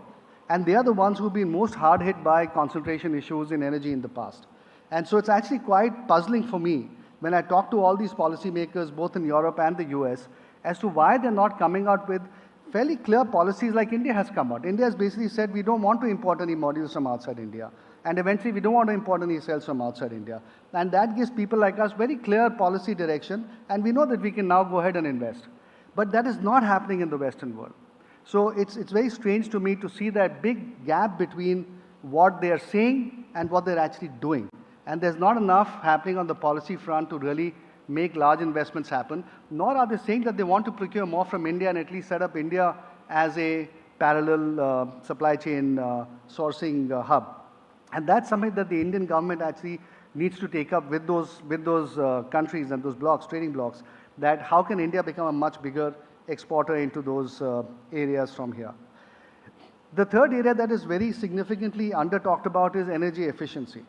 Now, energy efficiency, the interesting thing is that of all the energy produced, let's say if 100 units of energy is produced, how much actually is consumed at the consumer end is only 40 units. So every unit that you save at the consumer end will save you 2.5 units of energy at the production end, right? Which is 2.5 times the investment. So these are some things that I don't think we tend to acknowledge as well. I think we all tend to focus a lot on the renewable energy part, where you have investments and capital flows and policies and trade and all of those exciting things. But energy efficiency, which I think is sitting in the background, is not getting really the due that it deserves. We really need to push much faster. And it's not just a question of designing appliances differently. It's also a question of designing entire cities, ways of working differently, transportation systems differently. So there are design elements around buildings, around appliances, around cities. There are a whole host of different things. And at COP29, the target that was, 28, the target that was set was tripling renewable energy and doubling energy efficiency. So energy efficiency has been going at the rate of 2% improvement every year for many years. The idea is now to take it to 4%. And there are ways in which that can be done. And I think that's an area that there will be a lot of opportunities in the future. Now, before I wrap up, to come back to the issue of narratives, I think one of the narratives that is widely propagated, that we all tend to buy into, is the fact that gas is a transition fuel. The reality is gas is not a transition fuel. Gas, just on a standalone basis, emits half the carbon that coal emits, which is bad enough by itself. But gas also emits methane in its making and its transportation. And methane is actually really very bad for the climate, right? And so when you add methane and you add the carbon dioxide that gets emitted from gas burning, you realize that gas is actually as bad, if not worse, than coal. But we all have this view that gas is a transition fuel to nirvana, and coal is this horrible thing that we have to get rid of. And I think, India is always painted as the bad guy because we are reliant on coal. And I think that's a narrative that we need to push back on very strongly and say that gas is equally bad. And gas is not something that is taking us in the right direction. And so we have to really club all fossil fuels in the same bucket, which is the sort of the position that India is constantly trying to take. But I think we take it on a defensive basis rather than on a way that really puts everything in the same bucket. I think the second narrative that we also have to look at is the issue that, as we are now looking at the non-electricity parts of the energy value chain, and we are trying to address those through green hydrogen, a lot of countries are taking the view, especially in East Asia and to some extent in Europe as well, that blue ammonia and blue hydrogen are an intermediate sort of way to get there. But again, the same issue applies, which is that blue ammonia and blue hydrogen emit almost as much carbon dioxide and methane and are as bad for the environment as is the making of gray hydrogen and gray ammonia. And that is again something that we should push back against, because the reality is that, again, it is just going to push out the rollout of green hydrogen and green ammonia, and people are taking the view that, you know, this is something that is getting us partly in that direction and it's cheaper, therefore let's do blue ammonia. And by calling it blue, we are giving it some version of or some veneer of being okay. But actually we shouldn't even call it blue, we should call it gray plus or something like that, because it is actually quite bad, it is not good. And you know, we have to have a much more data-oriented way of looking at some of these things, because otherwise, you know, all sorts of misconceptions are floated out there and we just sort of accept it. The third thing I would like to say is that globally what is not recognized yet in all my travels and conversations with people is how rapidly India is growing and how big the market is going to become. And I was talking about post-2030. Now, between now and 2032, the Indian market is going to add more terawatt hours of demand than the US market is going to add. Okay, the US market today is 4,000 terawatt hours. India is about 2,000 terawatt hours. India is going to add about 1,200 in the next 7 to 8 years. The US is going to add about 1,000. Right? So the Indian market is actually going to create more new requirement for power generation than the US is going to create. Right? But if you look beyond 2030 and if you look at 2047, now I'll give you 2-3 data points. Indian energy demand is growing at 4% a year. And if it continues to grow at 4% a year till 2047, within that, electricity is going to double its market share from 17% to 38%. And within electricity, renewables is going to go from 15% to maybe 80%. If you do the math, you find that renewables, we need almost 3,000 to 4,000 gigawatts of renewables by 2047. Okay, and the reason I'm giving such a wide range is because different people use slightly different numbers, but we need about 3,000 to 4,000 gigawatts of renewables by 2047. In comparison, do you know what the total installed capacity of power generation in the US is today? It's 1,000 gigawatts.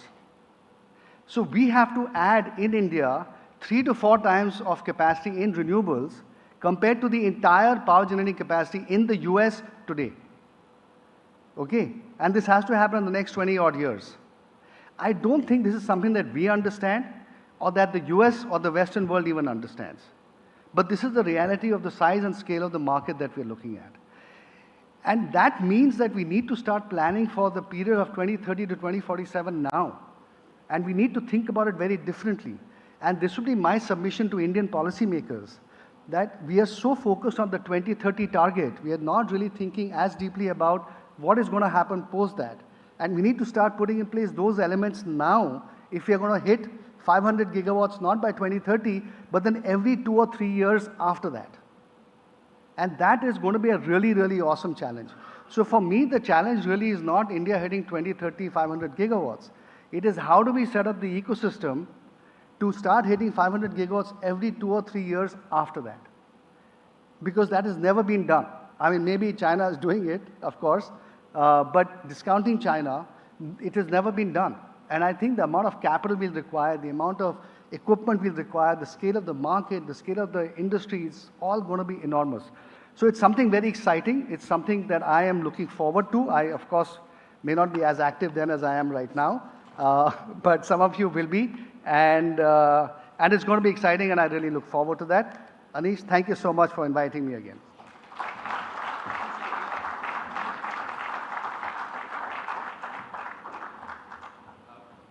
I'm going to request John to come up and hand a memento to Sumant for that wonderful speech. Of course, he'd get it irrespective, but it's just a fantastic speech which will set up us very well for the next discussions, going from the what to the how of the energy efficiency and renewable energy picture which is played out.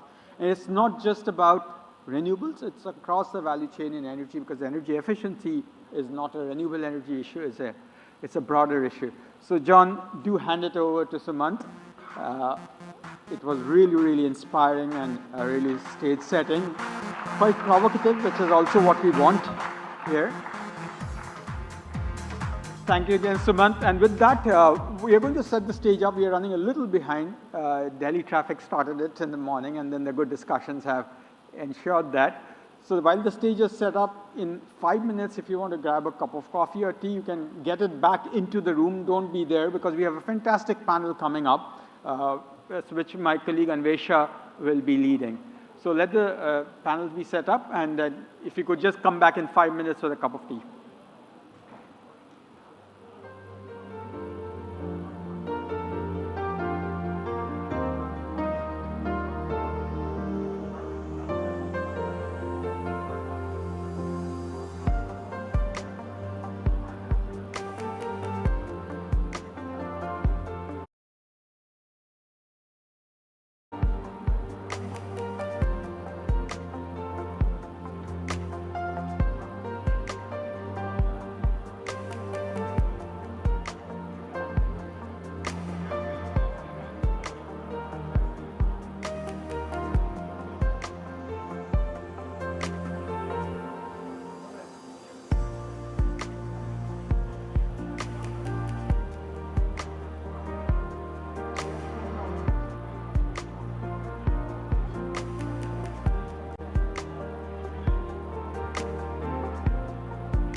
Thank you.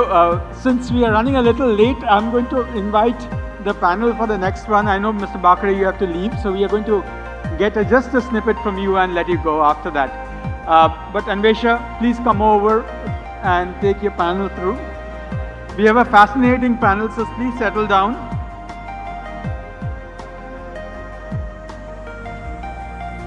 We have Mr. Arun Kumar Singh, Chairman and Managing Director and CEO, NGC Limited. Mr. Abhay Bakre, Mission Director, National Green Hydrogen Mission. Please come on stage. Mr. Vivek Devangan, Chairman, REC Limited. Mr. Sanjeev Agarwal, Hexa Founder and Chairman, Hexa Climate Solutions. And my colleagues Mike Hayes and Matt Kuchra, one from renewables and one from the nuclear domain. So we have co-opted Matt in. And Anvesha, my colleague, is going to moderate the session. So I think we are missing Mr. Devangan at this time, but we of course have a fantastic panel even otherwise. Mr. Devangan will join us when he does. Anvesha, over to you, take it away.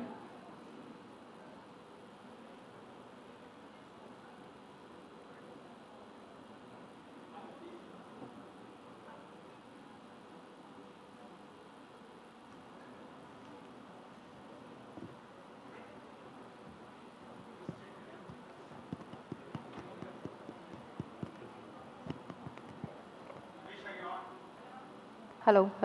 Okay, great. So running a little behind time, so excuse me if I'm just going to start off, immediately. So I can't help but comment, on what we heard since the morning.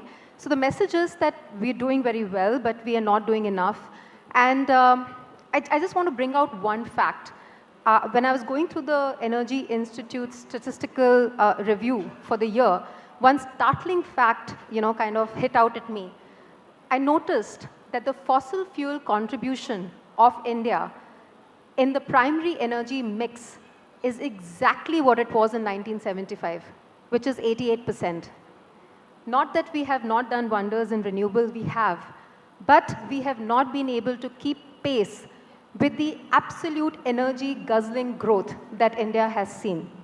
In fact, in the beginning of 2000, the fossil fuel mix went to almost 93–94%. So what we have done in the last 2 decades is basically recoup the lost ground. But we need to do far more, and we need to be far more ambitious and bold, as my CEO, Yesti, said in the beginning. With that, I'm going to turn to Mr. Bakre. Mr. Bakre, has to leave a little early because he has a meeting with the Power Minister. So I just want to invite him for his opening comments, especially on the energy efficiency front. He spent a long time as the DG of BEE and is absolutely the right person to respond to this. Thank you, Anvesha, and esteemed panelists here. In fact, this previous speakers mentioned about how are we going to actually shape up the energy basket, not only 2030, but beyond 2030 in next 2 decades.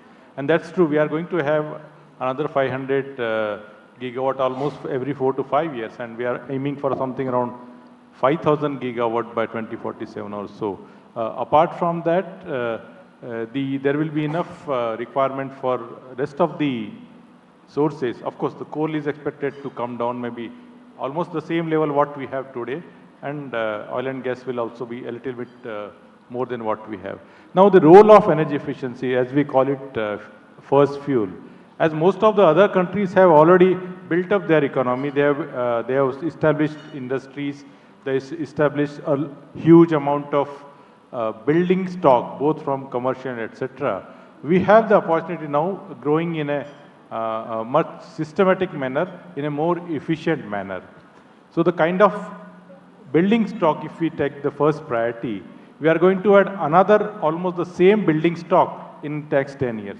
So whatever buildings we constructed in last 70–75 years, we are going to add the same floor area in another next 10 to 12 years. About 20% will be commercial space, as we know, because of industries, offices, most of the other sectors, and the residential sector. So all these have to be very, very efficient. Otherwise, we will hooked up with additional 30–40% of extra energy. So whatever we are planning to add 500 gigawatt by 2030 and another 500 gigawatt in next 4 to 5 years every year, we can curtail it by 100 gigawatt if we think about the energy efficiency in the building sector alone. Then the rest of the sectors like industry or even transport, we go more and more in terms of the chemical processes. The coal, the thermal processes, if we use from coal, will have the maximum potential for energy efficiency. Followed by oil sector, transport and rest of the sectors will have still a huge amount of potential. And then finally the gas. Even though we are talking about the gas, even the growth of gas sector can be highly efficient. Not only from the exploration, from the supply, from the production side, including the refineries, getting into different derivatives, but also from the consumption side.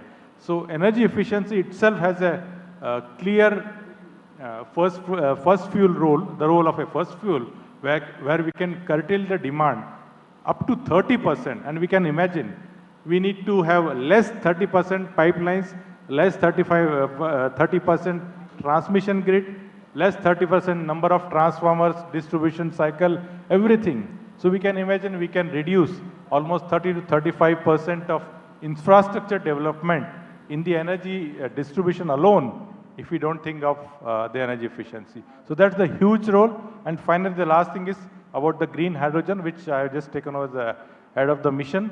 That green hydrogen will come out with the most clean and also most efficient fuel in coming decades. May not be by 2030, but it will put a stepping stone for the next 5 years, but exploding in the next decade. Thank you. Thank you, Mr. Bakre. I think you spoke about a lot of measures on the residential side, transport, oil and gas exploration.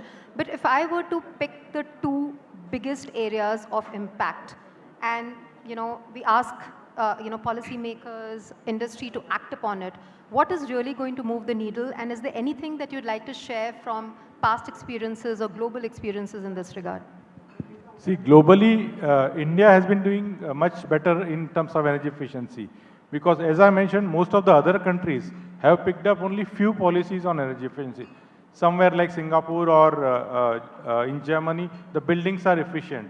In certain parts of the world, the industry is efficient, like Japan, or the transport sector is efficient.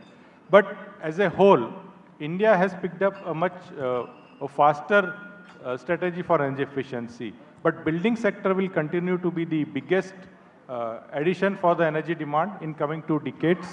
And if we are focusing on building sector and followed by industry, the new industry which is coming up, like steel will be doubled, the cement will be almost 80% extra. So, but building sector will remain the most focus area. And if we can actually address that, we can reduce, as I mentioned, 30 to 40% of power demand in next 2 decades. Thank you. Thank you, Mr. Bakre. Mr. Singh, let me turn to you, and I would love to have your opening comments specifically on the renewable energy journey that India is seeing. ONGC has entered into renewables in a very big way, and you are probably the best person with 36 years of experience in the energy industry and what you're seeing firsthand in renewables to say that what is it that we really need to do? What are the challenges and what is it that we really need to do to accelerate the whole energy transition?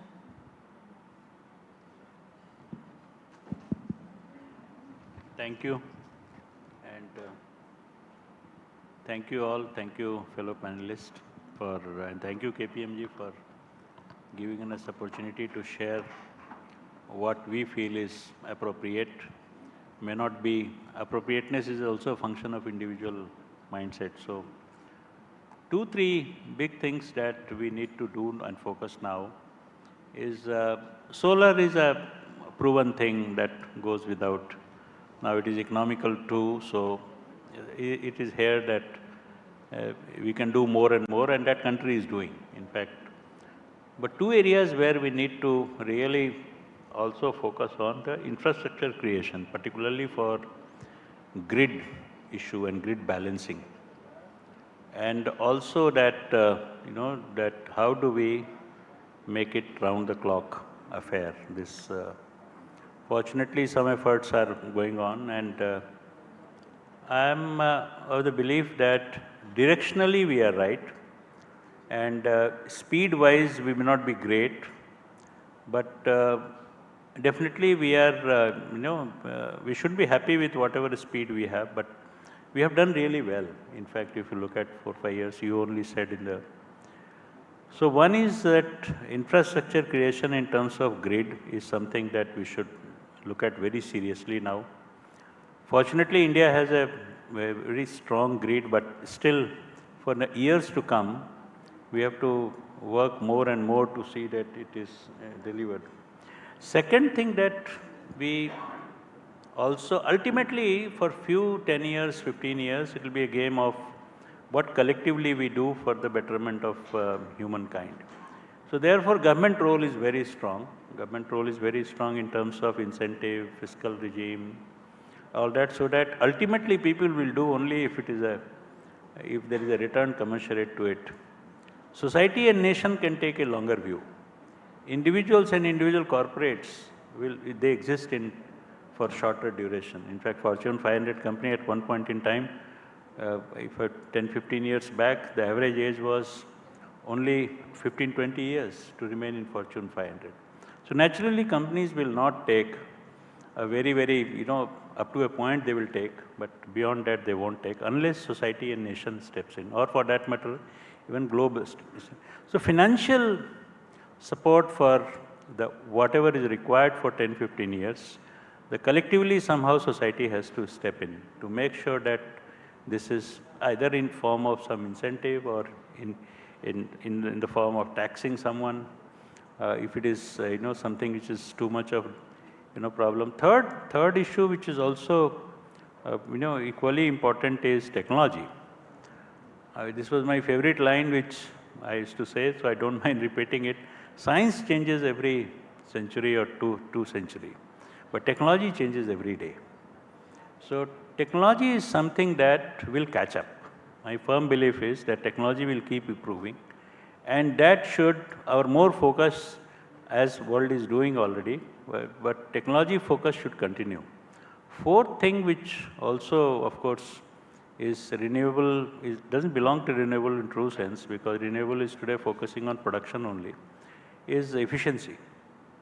I think I heard Sumant saying that efficiency is something that, because we have at least having 40 years of experience in oil and gas,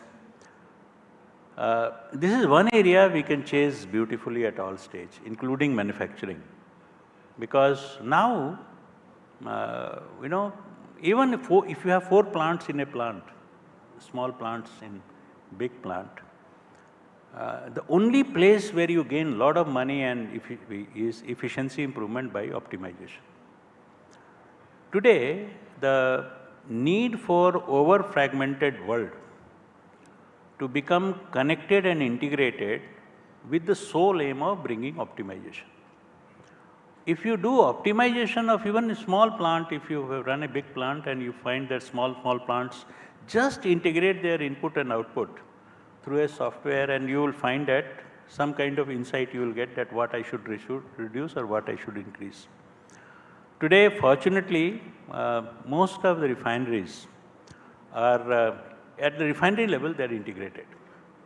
At least in control room, if you go, then you will find that end to end, all 5 plants, particularly from crude to petrochemical, all are connected in the system, and system tells you that, look boss, there is something you need to do here. And then somebody collectively takes a call, hey, you are not right, you reduce this parameter or increase this parameter. Same thing now we need to do from optimized technology and AI standpoint, that entire world gets connected and become transparent at what can we do to optimize from production of power to demand consumption. So these 3-4 areas, I think we can, at macro level, I gave you input, that possibly lots of opportunity in efficiency space. And car you can watch. Car, all of us have driven car for last 30-40 years. We can see that how automobile industry cars became more and more efficient. In fact, same thing we have to bring somehow in every sphere of life, but interconnected. If it is disjointed and separate, at individual level will remain inefficient. For any corporates, multiple departments, we keep saying the same thing, that if you together walk, you'll go longer. If you want to walk faster, walk alone. So this is what I'm saying, that efficiency improvement will happen only through better awareness and better technology and better AI. Other day also I felt that AI today organizations are driving. In fact, there is a great need to drive AI in the entire supply chain of efficiency. Thank you. These are very valuable, nuggets of advice. And in fact, having been in the sector now for almost 20 years, I've seen that probably the full realization of, optimizing the assets, production, whether it's on the manufacturing side or project development side, has probably not sunk in over there. But I do see the beginnings of this. I do see industry looking at optimization avenues, looking at technology, more from a top line and bottom line improvement, improving returns, etc. So hopefully, we will see much more progress here. I want to bring in Sanjeev over here. You've been a serial entrepreneur. Mr. Singh shared some really valuable pieces of advice. Would you like to add something? What are some of the tools that we can leverage to really accelerate the whole renewable energy journey? Thanks, Anvisha. I think it's one of the most practical pieces of words that I have heard since morning. These are like the real advice, because as we have also been seeing, I used to set up the coal plants till 2010.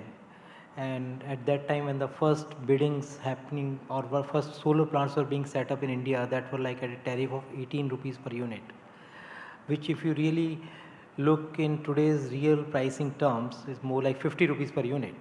As compared to that, it's like 2.5 rupees or 3 rupees is the real price.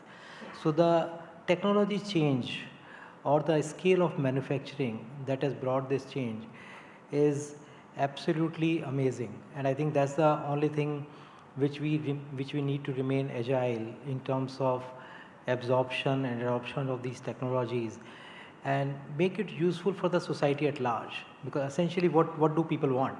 People really want that, can I have a better product at better prices?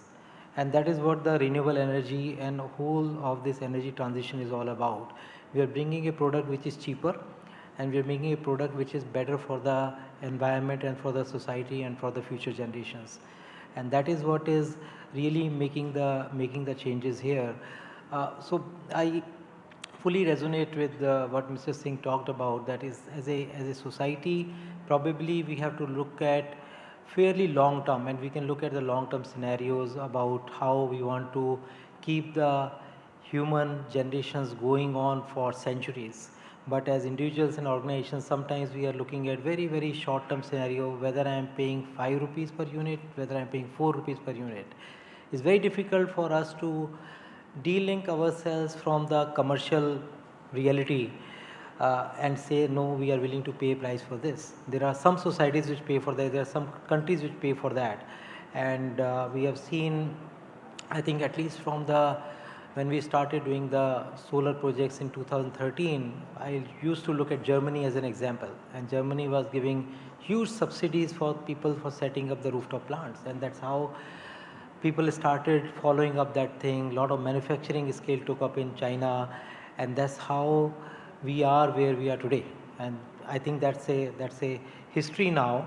The next history is in terms of making that renewable energy that we need to create and make it like really dependable source of energy. Can we make it a 24/7 energy? I think now with the batteries becoming reasonably priced, I won't say it is still competing with a coal-based plant or some other plants or a nuclear plant, but it is becoming very, very comforting to see that the batteries plus solar can actually provide almost probably 16 hours a day type of the electricity, which makes it very attractive. And I think we continue to work in that direction to provide comprehensive solutions, and rest of the things will keep on falling in line in terms of the energy efficiency, because that's like an ongoing process. It's like a running every day and you become more and more efficient. about how you want to run your plants, how you live your life. It's like living your life. If you become more efficient, you survive longer. If you're not efficient, you don't survive very long. So I think that's my view on some of these things. Unless you have any specific question on. No, I'll come back to it. I'll come back to more specific questions. But I just want to shift gears right now and now shift to a capital provider's perspective. And probably, no one better than my friend and colleague Mike Hayes. I will avoid saying who's also very handsome because you really wanted that. The nuclear guy. So Mike is the global head of renewables, and as you can see, the funny guy in the room. Mike is also an extremely versatile person, started off with tax, went on to corporate finance, and has a phenomenal network around the world with many investors. And he's the best guy to talk about how investors see the space of renewable energy and how do we really get the big billions into India. What do we need to do? Well, Anvesha, good morning, everybody. I think, on the whole, investors are very positive about renewable energy. I'm still reeling from what someone said earlier, that in India, you've got to build new power equal to the total power system in the United States today. Now, think about the world of investors. Investors care about opportunity, they care about risk, and they care about return. I'll come back to impact, but never forget these are the fundamental things that investors care about. And they're pretty agnostic beyond that. Return defines itself, but I want to focus in on some of the other questions investors think about when they think about risk. So they think about demand. Is there demand for the end product? By God, yes. Like, we've heard the AI story, but that's only one part of the story. The world is on a trajectory to a net zero future, whether we like it or not. What is uncertain is the pace of it, but it is going to happen. A critical part, and my colleague John McKellar-Lacey said it this morning, an absolutely critical part of that is the delivery of clean energy solutions, whether it's renewables or other parts of it, and it very definitely, in my mind, includes nuclear as well.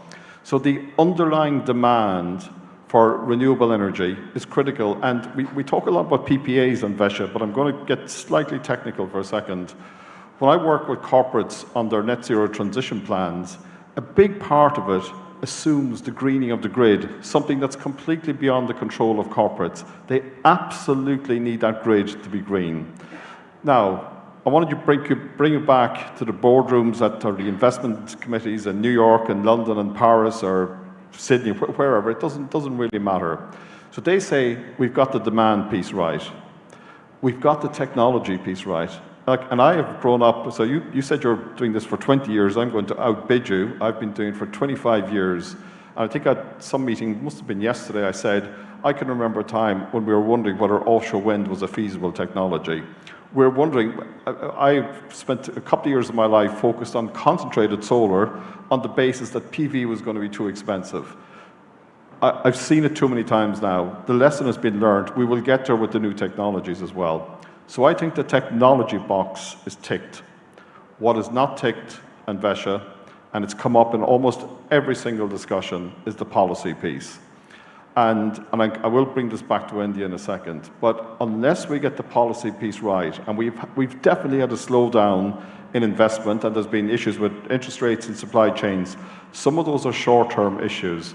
The more fundamental issues for me are to do with grid, and the amount of time it takes to develop projects. Good government policy can go a long way to solving that. Once you give investors much greater certainty about how the cash flows play out, and many people here are very familiar with financial models, you need to know when the cash starts coming back in after you've expended it. There's too much uncertainty at the moment, and someone referred to Europe, and he's absolutely right.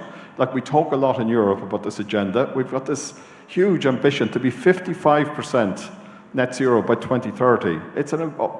I hate to say it, it's a virtually impossible thing to achieve because we haven't got the policy bit right. So if we're going to get investment mobilizing to the scale we need to, the cash is there. That is not the issue. What the issue is creating the investable environment. Now, I want to come back to India, and as you know, Anvesha, I'm a huge fan of India. I've been coming to India since 1988, and it's an incredible country. 7 or 8 years ago, I spent quite a bit of time with investors looking at India, and the balance wasn't quite right. So clearly you had a number of investors, you had Canada Pension Plan and Goldman Sachs and others, a few others.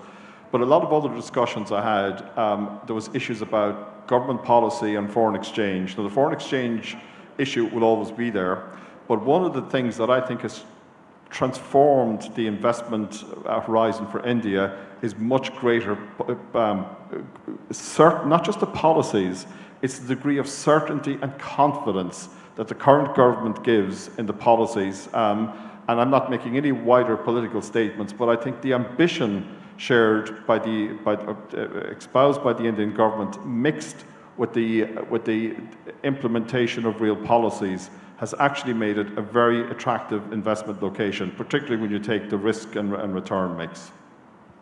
It's really, really good to hear that we have sufficient capital. We just need to address the risks to direct that capital, and the fact that investors see India as a very favorable destination. So but of course, we still have a lot of grounds to cover. I will admit that, but we will get there. I think the pace of innovation that this country is seeing is unprecedented in the world, if I may just say so. And I want to bring in my colleague from KPMG UK, Matt, who's the head of Nuclear Network, the global head of Nuclear Network, and has worked for over 25 years in the infrastructure and utility space. Matt, nuclear. So it's your favorite topic, but I think we're still kind of sitting a little bit on fence over there. What role do you think nuclear is going to play in energy transition, and any views on the technology front? Thank you. So, I mean, I think we are truly at the unique time for nuclear, because we are observing a massive nuclear renaissance around the world. In Europe alone, over the next decade, we are estimating that over 200 billion will be spent on new nuclear build. And that's just on large scale, assuming no SMRs. In China, there are 27 or 28 new nuclear reactors under construction already, and China is planning for 150 over the next 10 to 15 years. So the scale of nuclear renaissance is absolutely massive, and I think it's quite comparable to what was happening in the 1950s and 60s. Now, why is that happening? There are several reasons for it. Right? One reason is very simple, and that has been mentioned actually many times already on this stage, which is the scale of new generation that is needed, combined with decarbonization target, is not solvable without nuclear. We just cannot get there. Any scenario you draw that tries to meet those targets is extremely difficult to imagine on scale without the sufficient participation of the nuclear energy. So that's one very simple reason. Second, our economies need base load. Without base load, the cost of running the system, and by the way, I think on a day when we are talking about AI and technology, I think it's worth probably spending a little bit of time maybe later on the system balancing and running the system. But without the baseload energy, the system costs are absolutely massive and are frankly prohibitive. So we need to make sure that we have a sufficient baseload power. Third, nuclear energy is becoming a lot more flexible than in the past. Modern reactors you can depower by 80 to 90% in a matter of hours and then repower. So nuclear energy is becoming the type of generation that can respond to market signals, something that wasn't achievable before, right? And then there is obviously the crucial aspect that is driving certainly many countries in Europe to nuclear. And by the way, we have about 20 countries in Europe with active nuclear programs, and that is security of supply. Right? And obviously we can spend a lot of time talking about nuclear fuel, but security of supply where you're not dependent on gas, for example, is very critical. And I just want to say one last thing. which is efficiency. So, obviously, these are not simple power plants to build. But I just want to give you one example. In the UK, we have Hinkley Point C under construction. That's going to involve 2 units.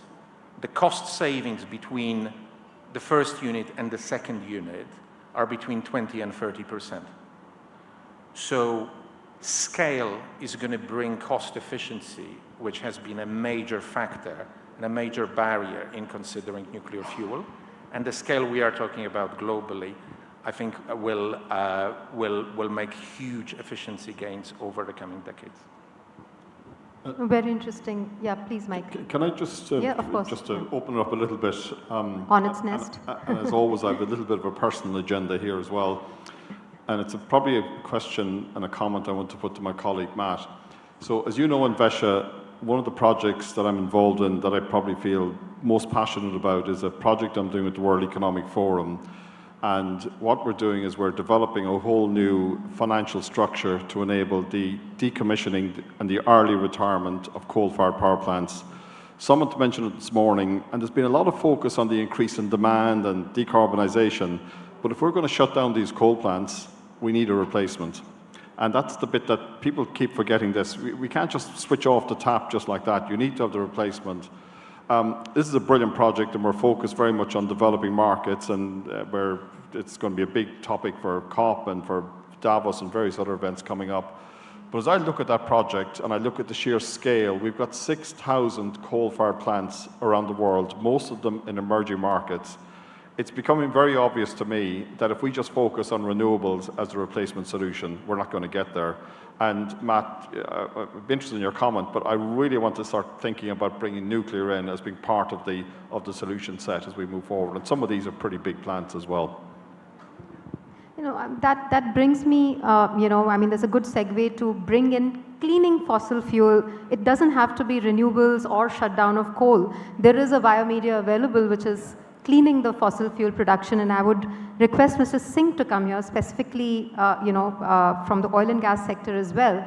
How do we look at cleaning the fossil fuel, production? Should, for example, methane abatement, be a priority for India, or is it more about efficiency in oil and gas production? What should we really do to kind of clean the fossil fuel production?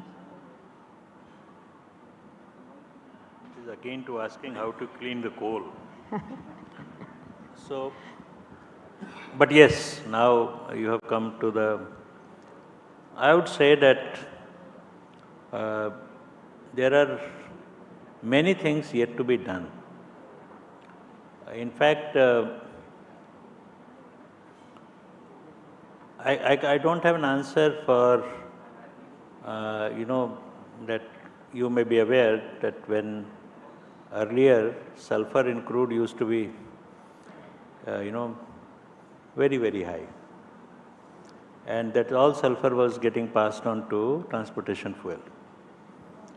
And till this BS norms came. And now sulfur, is in diesel is only 10 ppm. So there is something came from regulation side, and there is something that society paid for it, because sulfur extraction and then putting sulfur in for some other use, which was otherwise going to, into air in the form of, what you call sulfur dioxide or acid rain, whatever it is. So we have over last 30 years or 40 years, fossil fuel operation has becoming cleaner and cleaner, better and better. But 3-4 more areas which we can do very well is something that that if still there is some process called SMR, where we use this methane for splitting it and using for our hydrogenation purpose to remove sulfur. So that area is one area is low hanging fruit. At least we can make it more cleaner by at least mandating some part of the hydrogen coming necessarily from this green hydrogen, so that at least that part we can reduce. then many things in our country we are doing, which is, say, transportation itself, where we can make it more and more efficient. Plus also you have circular things you can do, like if you even carbon dioxide reuses to produce something. So there are hundreds of things you can do, but again, I'm coming back to the first statement, that it may not be, commercially viable today. I'm repeating this point that for making it, say, small quantity, any organization can do from its own budget and whatever margin they have. But bigger thing, if you expect, which is in the larger interest of the society has to pay for it in one form or the other. So if you are agreeable even today for 3-4 areas I can see in ENP, particularly that we still use a lot of our own production for continuing production. So what we call internal consumption. All those we can gradually migrate to, green energy, provided it is economical and there is some kind of either, some concession for doing this kind of thing. Even this first 10-15 years has to be heavily society regulated. I won't say, virtually government regulated, because then only incentives will come and people will do. But I see lots and lots of opportunity of doing many things that we are doing today. But somebody has to pay for it. These are really wise words. It's not that we don't have technology at our means, but we have to figure out who pays for it. There is a cost to everything. So that's something that we need to solve for sure. I'm going to bring Sanjeev in. Sanjeev, you have deep experience in working with capital providers, and you've seen a full cycle of investments and exit, with Amplus, and now again you have investors in Hexaclimate. How are investors, I'm sure that they're really comfortable with the whole renewable energy space, but some of the new areas, like Sir talked about green hydrogen, there's also CCUS, there are new technologies, new innovations, RTC, hybrid. How are the investors really seeing this space, and is money really there for some of these emerging areas? I think I basically you can put the capital into different buckets. So you can find the capital which is more like a venture capital in its format. So there will be some capital available which is like willing to take these types of risk of the technology developing. And typically what we find is these are like the strategic investors, people like ONGC or the larger oil and gas companies who are putting money into finding out or funding the new technologies and making it commercially scalable. So obviously at this stage these are not scalable, so people put in some small bits of money here and there and say like, okay, let me put $10 million, $20 million, $100 million and figure out whether this technology can really scale up.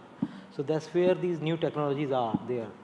So if you look at the mainstream capital, which largely comes in the renewable space and infrastructure space, is typically I would say the pension funds and the type of people who eventually provide this capital to be invested here.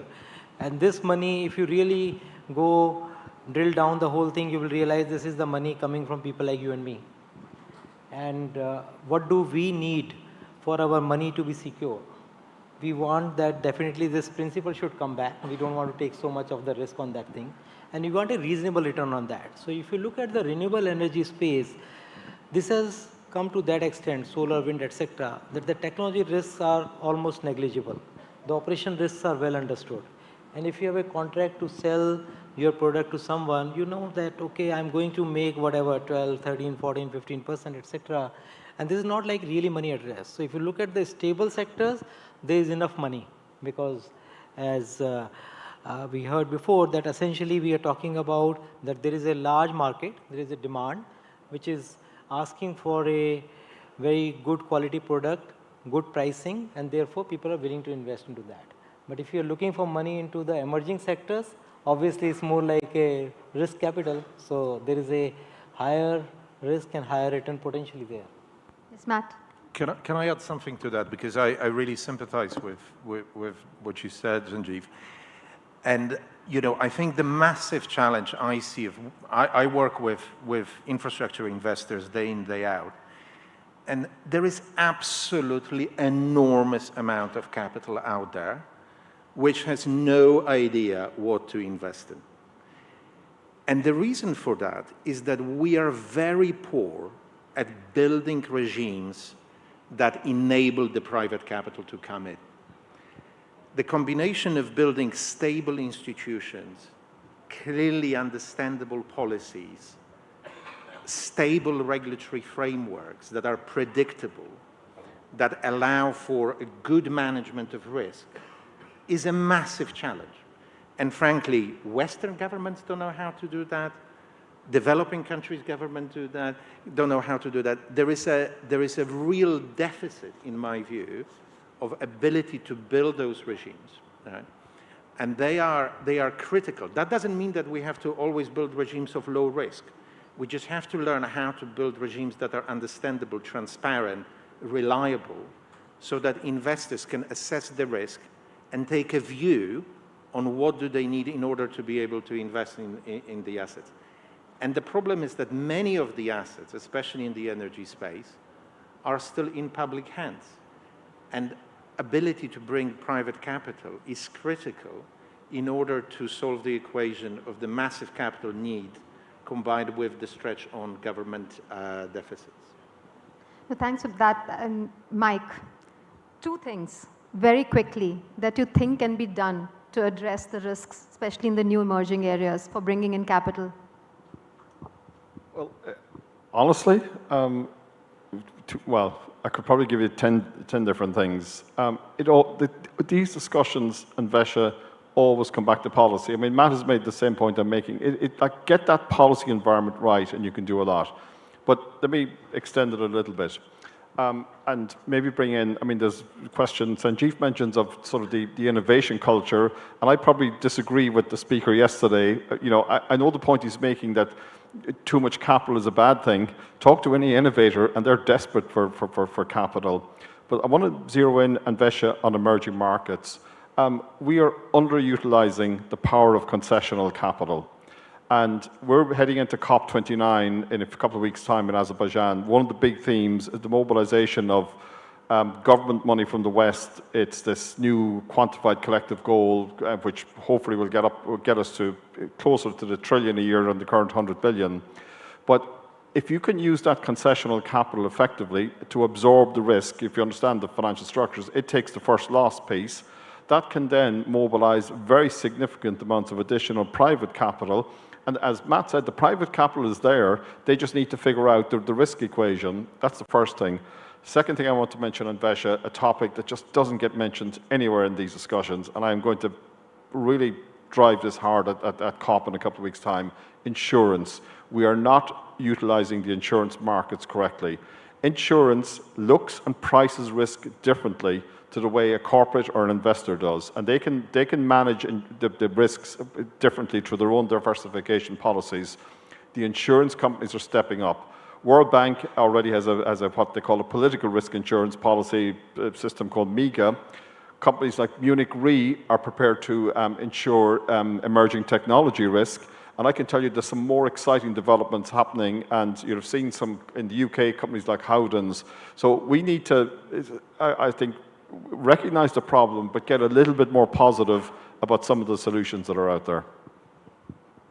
Thank you, Mike, and would have loved to hear all 10, but I think 2 will suffice for now. So I have to wrap up, so very, very quickly, last 2 questions. Mike, one directed to you, because you're all set to go to Azerbaijan. What can we expect from COP29 for renewable energy and the energy efficiency sector? Very briefly, thank you. I'm always brief. Last year, we had the ambition to treble renewable energy to 2030, which is an unbelievably difficult ambition. This year, and I'm giving you some advance notice of a couple of things that are going to come out, there's going to be a couple of new global pledges. One, on building 80 million kilometers of new grid, number one. 2, there's going to be a global storage pledge. And 3, there's going to be a pledge, and it's been the details have been worked on at the moment, and this is about countries committing to this, to set up green energy corridors. None of these things are perfect, and they are pledges and their commitments, but what will happen, as most of you will probably know, countries are working on what we call their third generation NDCs, so all of this will have to get reflected back into the country policies and ultimately into their climate transition plans.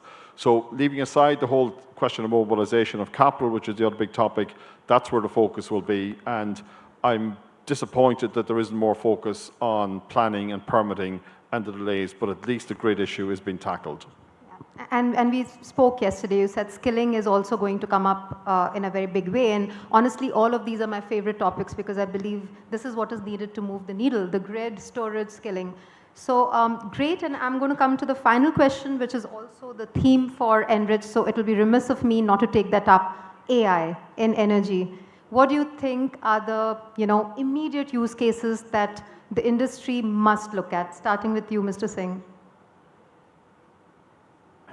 Whatever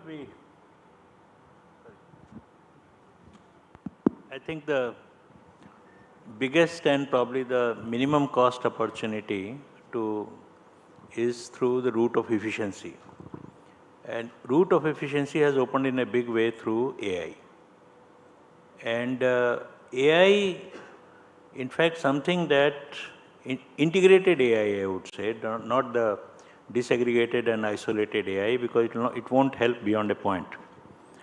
One of the things last month also I said in some forum that today US consumes 4% of its power for data, IT, all this processing, computing speed. They are projecting by 2026 it will become 6%. In fact, this investment of power will be disproportionately bringing down the requirement of power. So this is one investment that world should make. In fact, one of the things which is today, if you have read the article, somebody has written, I don't know, it is Times of India or Economic Times, about the global capability centers in India. Our power consumption also in IT-enabled services in 3-4 years, if you see, and what we are serving the world from our back offices, will be around 8 to 10% very soon. Because if you see this all real estate companies' projection of the spaces that we are consuming, and that associated power and all that